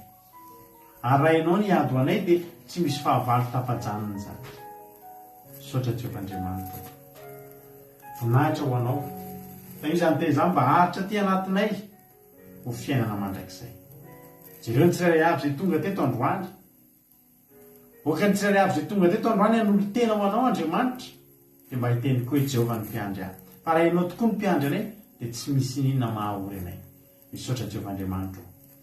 Dia raha laza saotra ho anao ny ampatanterana fotoana androany. Tsy tapaka ny fotoananay amitahinao ny connexion ho anao ny voninahitra. Dia vosa satana fa hatramin'ny raha anao tsy afaka hitsaingana dia litera ray azy tamin'ny teny izay nitoriana androany ho voninahitra naranao rery any. Saotra Jesosy maralo. Halleluia. Amen.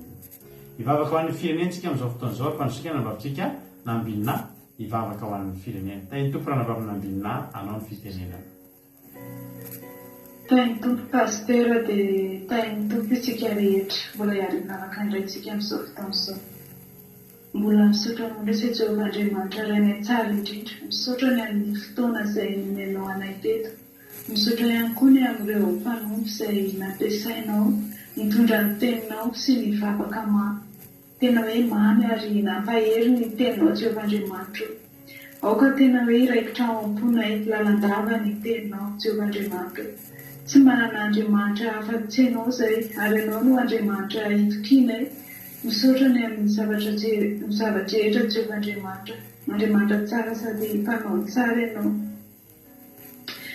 Dia mbola misaotra anao ihany koa izay satria mbola ianao no mitantana anay natapavory anay teto. Ary tena hoe hiasa aminay tsirairay avy anay ny teninao. Tena hoe hitondra ny fiainanay ianao Jehovah-Andriamanitra. Indrindra ny ara-panahinay Jehovah dia tena hoe apetraka eo ampelantananao mandraka arivo misaotra ny amitenao mamy Jehovahandriamanitra mbola mitondra-bavaka ny firenena ihany koa izay Jehova amin'izao fotoana izay tsy adinonay izany firenena izay firenena nomenao anay izany Jehovahandriamanitra dia i Madagasikara izany Jehovahandriamanitra firenena izay tsy miafina eo aminao Jehova ny zava-misy eo amin'izany firenena izany. Maro ny zavatra mandalo, maro ny zavatra hita sy miseho amin'izany firenena izany Jehovahandriamanitra. Ary dia tena tahako ny faharatiana mba fahatsarana kely eo amin'ny firenena Jehovahandriamanitra fa ny zavatra rehetra izay hita amin'ny masonay sy reny sofinay dia saika zavatra matahotra avokoa Jehovahandriamanitra, saika zava-doza koa manenika an'izany firenena izany Jehovahandriamanitra. Mangataka ny famindram-ponao izay Jehova an'izany firenena izany. Mamindrafoa ny vahoaka tsirairay avy Jehovahandriamanitra. Mamindrafoa ny mpitondranay Jehovahandriamanitra. Mamindrafoa aminay tsirairay avy fa tsy mendrika anao izay Jehovahandriamanitra. Maro ny zavatra izay tsy ankasitrahanao Jehovahandriamanitra nefa dia ataon'ny firenenay, ataonay izany ifikiranay mafy ary tena hoe anakalozanay antoeranao mihitsy Jehovahandriamanitra ka matondra ny loza izay miseho maro ao amin'ny firenenay ao Jehovahandriamanitra. Aoka hiasa amin'ny firenenay ianao Jehova, tsy manan'Andriamanitra afa-tsy ianao izahay hiankofanay sy hitarainanay. Mba ho mpiandry tsara ho an'izany firenena izany ianao Jehovahandriamanitra ary mba hitondra fifohazam-panahy ho an'ny firenenay, ho an'ny malagasy tsirairay avy. Ao ny fianakaviana Jehovahandriamanitra, fianakaviana izay avy aminao izay nomenao anay Jehovahandriamanitra. Jereo manokana izy iray tsirairay avy Jehova. Mafy ny zavatra iainan'ny olona ao amin'izany firenena izany, tena hoe mandalo azy mafy Jehovahandriamanitra fa izay manantenanao foana Jehovahandriamanitra. Matoky anao foana izay Jehovahandriamanitra satria fantatray fa ianao dia tsy maintsy mbola ho avy hamany fatorana, tsy maintsy mbola ho avy hanafaka an'izany firenena izany Jehovahandriamanitra ary izay matoky anao miandry ianao izay Jehovahandriamanitra. Ao koa tanteraka amin'ny firenena Jehovahandriamanitra ny teny maro izay efa nizarainay teto ary mivavaka maro izay efa noentinay ho an'izany firenena izany. Tsy manan'Andriamanitra afa-tsy ianao izay, ianao n'Andriamanitra verina afaka hidokianay, ianao n'Andriamanitra tianay, ianao n'Andriamanitra afaka mamaly anay Jehova, mamaly anay araka ny sitraponao, mamaly anay araka ny fahefanao Jehovahandriamanitra. Jereo ny firenenay Jehova, jereo hatramin'ny sisin-tanina ihany fanjakan'ny fahavalo Jehovahandriamanitra, tany nomenao anay Jehova. Izay malagasy ny tompony tany io fa tsy han'ny vahiny Jehovahandriamanitra nefa izay malagasy manjary mangatakata ny Jehovahandriamanitra. Noho ny habetsaky ny fahotana Jehova no mahatonga an'izany zavatra rehetra ka tsy mihinana akory izay na dia vokatry ny taninay ary ny Jehovahandriamanitra. Mangataka ny famindram-ponay izay Jehovahandriamanitra. Aoka mba ho tanteraka ao amin'ny firenenay ny famindram-ponao, aoka mba masinao hitodika amin'izany firenena izany. Ianao ny vavakay Jehovahandriamanitra. Tsy mendrika izahay Jehovahandriamanitra ka nefa dia mikohoka manoloana ny sesa fiandriananao. Misaotra anao izay raha mbola nomenao fotoana fohy ahafahanay manandram-peo mitomany ho an'ny firenenay ary manolotra an'izany firenena izany eo an-tananao mba ho vahanao fahatonana izay natao satana firenenay fantatra fa ianao ihany manapaka an'izany Jehovahandriamanitra. Fa ny anjaranay dia mitondra mibavaka sy matoky ianao mandrakare. Misaotra Jehova, misaotra ny amin'ny fotoana izay nomenao. Misaotra ihany koa ny amin'ireo fahitafo izay nantahery mitondra ny teny mamy avy aminao Jehovahandriamanitra ary ny teninao izay votsitra teto dia tsy avelanao hiverina maina fa tena hoe hiasa aminay tsirairay avy ary ihany koa an'ny olona izay mbola hiainao izany. Dia makasitraka Jehova, anao ny toeranao laza ary voninahitra mandrakizay. Amen. Alleluia, mankasitraka indrindra ny ranabavina ambininatsika tanjay vavaka mamy, tena fely be ilay vavaka ho an'ny firenena. Andriamanitra manaka fahasoavana mamaly fitianao dia mitombo fahasoavana dia mahaiza hatrany. Misaotra ny nambinina, misaotra ny ranabavy-kataka ary ranabavy Kotanela tamin'ny fiarahana teto androany nandray anjara. Lava dia lava fotoana antsika nefa misaotra ny koa nahatra hatramin'ny farany. Raha mbola ranahatra saozy dia rahapisaka antsika rehefa mioneto amin'ny sivy sasany. Mandrapatonga izany nefa mandefa ny akiradio.radio12345.com akiradio.radio12345.com afanao menindra-peo akiradio mandeha andro amanalina misy totetsaka ny adiny telo amin'ray amin'ny efatra ny fito amin'ny folo maraina amin'ray amin'ny efatra ny fito arivo fito amin'ny folo maraina averinao zao fandaranao mbola mandindry mbola iandrainao samita iny tompo dia tapandriamanitra daholo isika rehetra. Halleluia, amen.